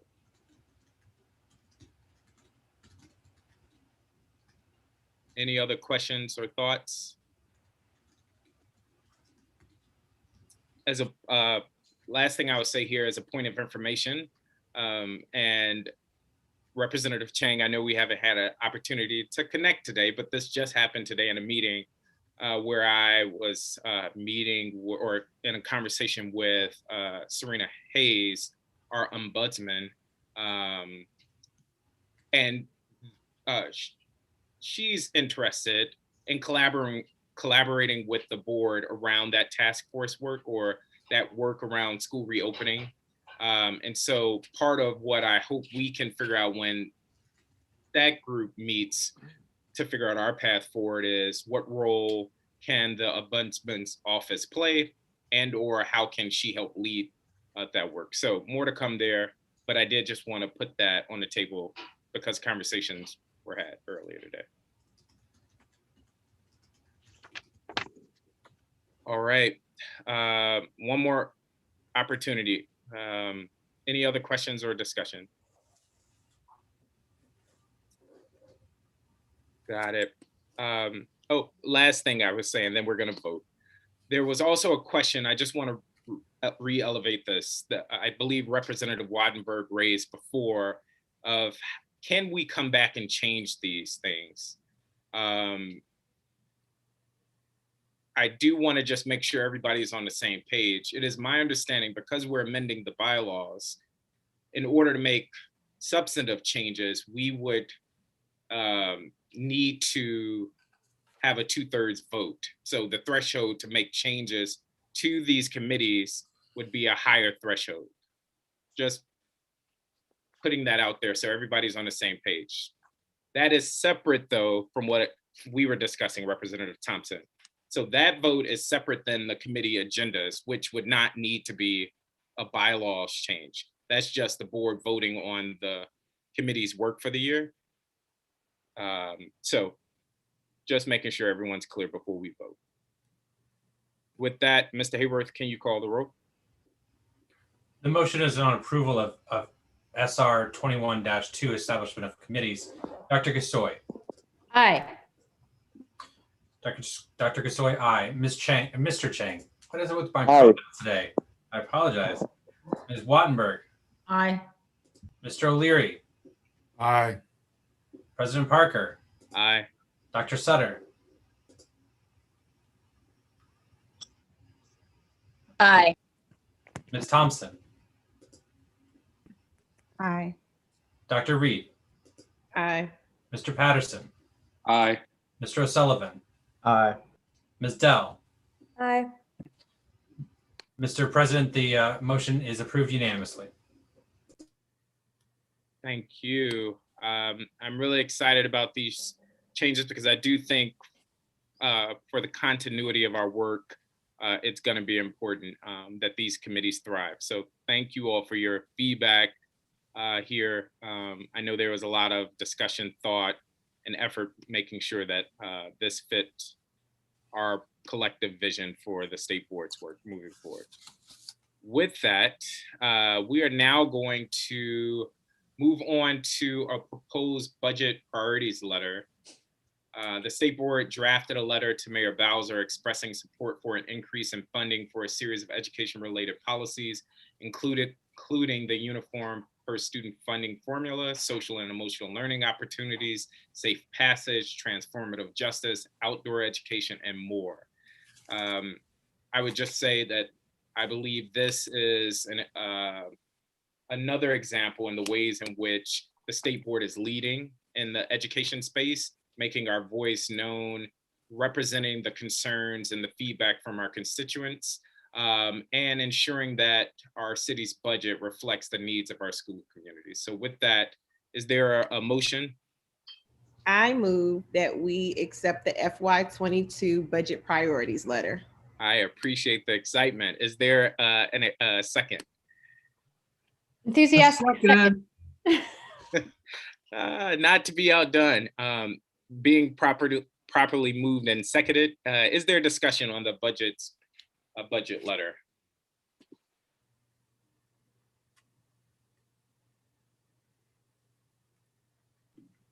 This is an historical question. What are the odds that we'll get what we asked for? Well, Representative O'Leary, that answer depends on if you're a betting person. But I do think that what the letter conveys across the 9 elected members and our 2 student representatives is broad consensus around themes that I believe everyone should be able to buy into. And so I applaud the mayor's increase of the UPSF last year. And what we're asserting is that more needs to be done even during a pandemic and a budget downturn cycle. And so I don't know. The answer is I don't know, but I think it speaks volumes. That was a long I don't know. I know, but I just want to underscore that this budget priorities letter would potentially come from a unanimous board vote, which once you take the vote, consensus on large issues. So. Yeah, let's take the vote. I just want to say, President Parker, real quick. I enjoyed watching the back and forth and all the additions and recommendations from my colleagues. I thought they were great. I thought just the contribution and the consensus of how we went about putting this together was just outstanding. And I'm very honored to work with everyone that put it together. So thank you for that. Absolutely. All right, Mr. Hayward. I'll just chime in as well. I can't tell if you can. Go for it. Sorry, see my hand. I've had so many technical issues and canine issues tonight. I want to echo what Mr. Patterson just said and note that Dr. Reid's comment, I think, is a really smart one. I'm glad for our collaboration on this, but I also think us starting to track the action reaction work that we do, like what did we advocate for and what came of it, will be powerful both for our annual report, which we put out each year, but also for us to continue to make the case for the work we want to keep doing and growing in terms of our role in the city. Hear, hear. Absolutely. That's And I did see your hand, my apologies, but some members have kept their hands up all night, so I didn't know. No worries at all. Representative Wattenberg. Yeah, one thing, first of all, I agree with what everybody said about the letter. I'm glad we're doing it. I think it's good. I loved, seeing everybody's comments. One comment I think I did not make, and I don't want to, it's not for the letter, but I want to raise it, is the UPSFF committee came up with some different ways of increasing the funding that would go based on certain formulas. I think if students had more than one at-risk factor, it went up, I think, and there was another one I think that went up. And I just wanted to raise two issues that weren't in the UPSSF formula. And I don't think now would be the time for us to raise it because we should follow what they did, but I just want people to be thinking about them. One is the concentration factor, so to speak. That is, if you have lots and lots of students in a school who are at risk, most people would say that's a really important reason why a school needs more dollars. And I'm sorry that that didn't get reflected. And the other one that I wish would get reflected, and the board has spoken to this in the past, is half of our students are at risk. So it's a very, very big and diverse population. And across it, there are students who are homeless and there are students who are on SNAP. And we should be taking special note of the extent to which how students in those different groups are doing in different schools, and the funding for them also should be different. So I just wanted to raise those two things for the future more than for now. Thank you for that. Noted. Not seeing other points of question or discussion. Mr. Hayward, may we call roll? The motion is on approval of the FY22 budget priorities letter. Dr. Gasoi. Aye. Mr. Chang. Ms. Wattenberg. Aye. Dr. O'Leary. Aye. Mr. Parker. Aye. Dr. Sutter. Aye. Ms. Thompson. Aye. Dr. Reid. Aye. Mr. Patterson. Aye. Mr. O'Sullivan. Aye. Ms. Dell. Aye. Circling back, Mr. Chang, are you? Yes, aye. Thank you. Mr. President, the letter is approved unanimously. Thank you. We will now move to new business. Are there any comments here? Representative Sutter? Thank you. Sorry again for the technical difficulties that prevented me from asking Mr. Hunter questions, but I'll share that I've been involved for the past week in quite a few conversations with folks about student athletics. I had several parents reach out to me, and I reached out to Director Clark Ray of the DC Interscholastic Association. And we had a long conversation about the prep work that office has done to be ready to move the day after the mayor's public health emergency expires, which is what the rules about student interscholastic athletics are tied to. The mayor made an order on December 7th, preventing any interscholastic athletics and clarifying other outdoor activities. It's set to expire the same date as the public health emergency, which currently expires on March 17th. So DCSSA is ready to go, SAA is ready to go on March 18th, but there's some concerns about length of playing season, et cetera. what I'd like to propose is that at least what we do is pull together all of the testimony written and spoken we heard tonight into a letter that we can share with the mayor's office, the DME, and the Department of Health about the associated concerns about continuing prohibitions on interscholastic athletics, as well as the benefits to students and the equity concerns that were raised tonight. I think Mr. Hunter really nicely captured that, which I've heard also from Director Ray. Students who can afford to play are playing. They are playing in Virginia, they are playing in Maryland, and it is our students who play only through their schools who are really being negatively impacted by being dissociated from their coaches and their teammates. So I'd happily take on the responsibility of both compiling the feedback that we received, as well as drafting a cover letter and circulating that to our colleagues to see if folks want to sign on and send it on to the mayor. I support that recommendation. Thank you. I have a question. Sure. Mr. Hunter mentioned that they had already put together a package and sent a letter. Is that something that you already have and are planning to include in this package, in your package? I have what we have seen, and I have information from Director Ray. I don't have a letter that was referenced by Mr. Hunter, but I'm happy to reach out to him and ask for that so we can include it as previously sent, but part of the body of evidence, so to speak.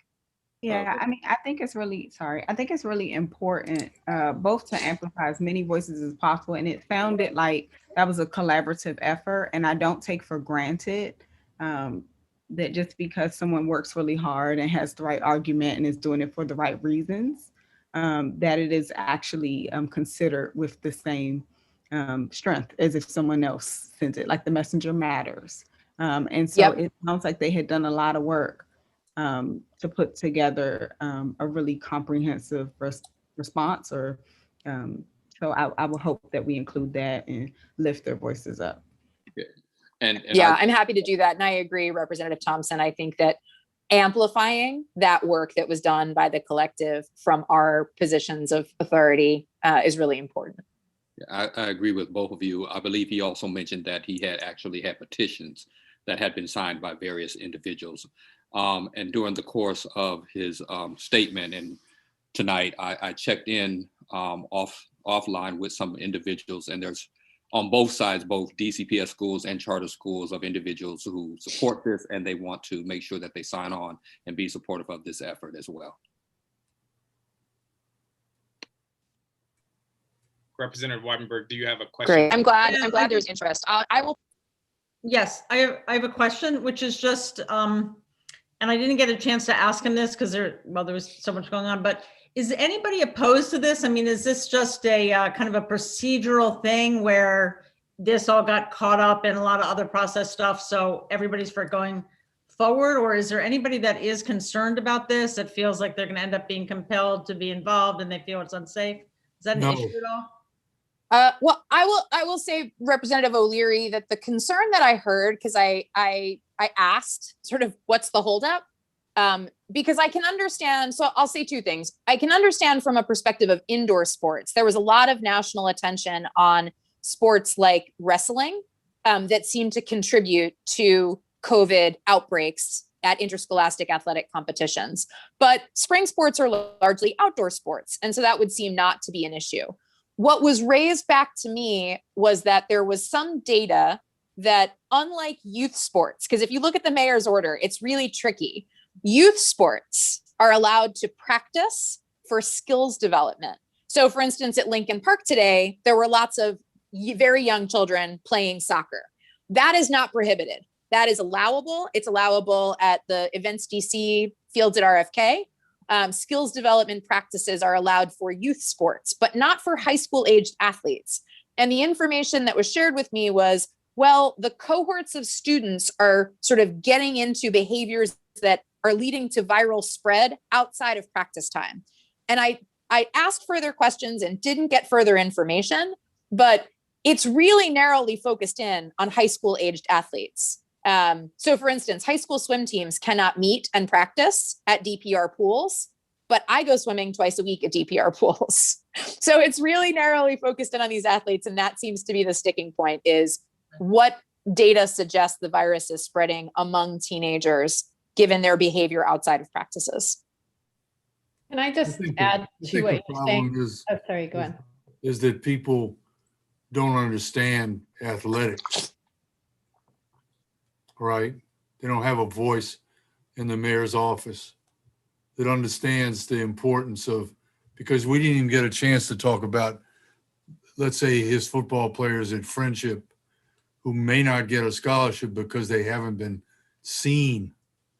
And they've had a lot of players football players from Friendship who have gone on to play college football, but they don't have a voice. I think that was what was so important. I mean, this is the first time we've had anybody talk about sports in a long time, as long as I've been on the board. Yeah, and I'm really glad that they did. Representative Reid asked in the chat, and then I want to come to Representative Gasoi quickly. Do we have enough testimony? It looks like there's 5 or 6 pieces of written testimony. I also shared with the parents who reached out to me initially that they should submit any additional written testimony ASAP, and certainly, by tonight, if at all possible. So I'll check back with Mr. Hayworth and find out if we got any more.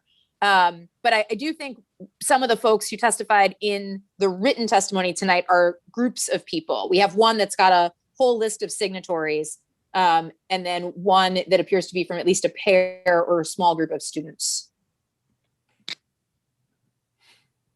I just wanted to add that, in some of the conversations with schools about outdoor learning, this has come up as well, both literally, or explicitly about sports, but also just about how we need more differentiation in the health guidelines.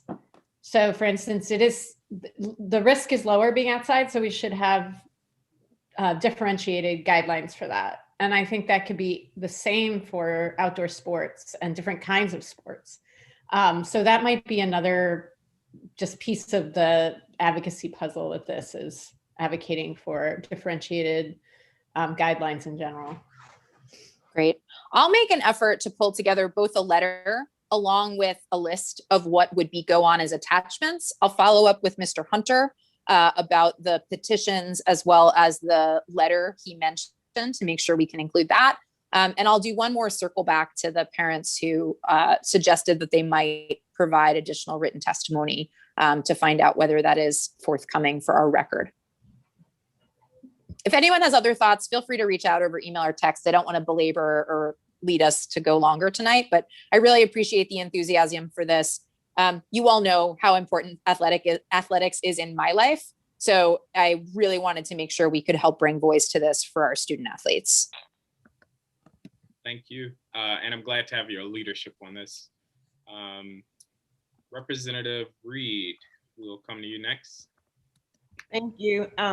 So in the spirit of doing a joint fiscal letter, I wanted to know what the board's thoughts were on doing a joint oversight letter, given the amount of testimony that we just receive in general.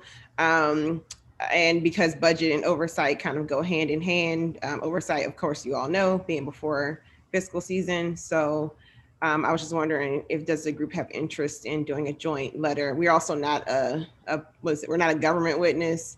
So I feel like it would be kind of strong to be able to provide some things that we agree on as a board, as things that work well with our sister or our adjoining agencies, and things that we would like to work a little more cohesively around. So thoughts? So are you thinking for all the different agencies, all the different education agencies? It could be issues, and then we tack on to, I guess we have to do the education agencies. Yes, let's do because I think our work can go, that could be wide. You're right, Ruth. Maybe the education agencies that we intersect with to kind of, I guess, hone down on the potential scope of the letter. I don't know, maybe it should be broader, but that's interesting. But anyway, it would be a good start, maybe, to start with those. And maybe if we focus on issues, and then if we notice there are other agencies tied to another agency. I'm open to ideas. I'm gonna stop talking. Is it something that would belong in your committee? I think it's you who's leading that committee. Oh, no, it's me. Actually, well, who's ever leading the committee on the board's role. I think it's actually Representative Thompson, right? No, it's Representative Reid. Okay. And I do think that, so my thoughts on this, I appreciate you proposing this as something to engage around. I think the purpose, the way I think of the purpose of oversight hearings in particular for public witnesses, since we're not a government witness, is helping inform the council members on what they should be paying attention to. So it makes sense to engage. I would assume that there are things that we should be able to lift up out of the reports from the student advocate and the ombudsman. We can recycle some of that information to go on the record as part of oversight, because that would, in addition to any public testimony that we've seen things around, that would be actually amplifying the voices of the constituents we represent, as far as things that they've seen that are the good, the bad, or the ugly of their interactions with agencies. And so I think it's a good thing to do. I don't take for granted that the council members are conducting oversight across everything from health to education to, speed cameras. So you can't be an expert on everything. It is probably helpful if they have some guidance, and it's probably helpful if that guidance is informed by constituents. So that's my 2 cents. I was just gonna say that I totally agree with what Representative Thompson said. And I agree with what Representative O'Leary said. I think especially with something like youth sports in particular, I mean, not everyone in education necessarily is gonna be an athlete or necessarily has been at some point in their life. So I think the points are correct that I think in this particular situation, it's very important that that there are people who are a part of this student athlete community and also can explain things, some things that others may not understand very well. And it's also important that there's science there backing it up. Like, it's probably much easier to do baseball, which is a spring sport, than it would be to do basketball at some point, like pretty much you all have said. And I think it's also important that the decisions that are made are thought through clearly. And it's not just like, oh, all extracurriculars are now out open. Here are resources that you need. I think we need to, not necessarily us, but I think there definitely does need to be a detailed list of recommendations and guidelines and requirements that need to be met, because like even in the NFL or even in some of these leagues that rake in billions of dollars, they have problems with their own leagues and COVID cases. So I think if this is going to work, we have to be extremely smart, and we have to really use the science. And I don't want to say like indoor sports maybe can't work, but it's extremely, I'd say for some sports, it may be more difficult than others.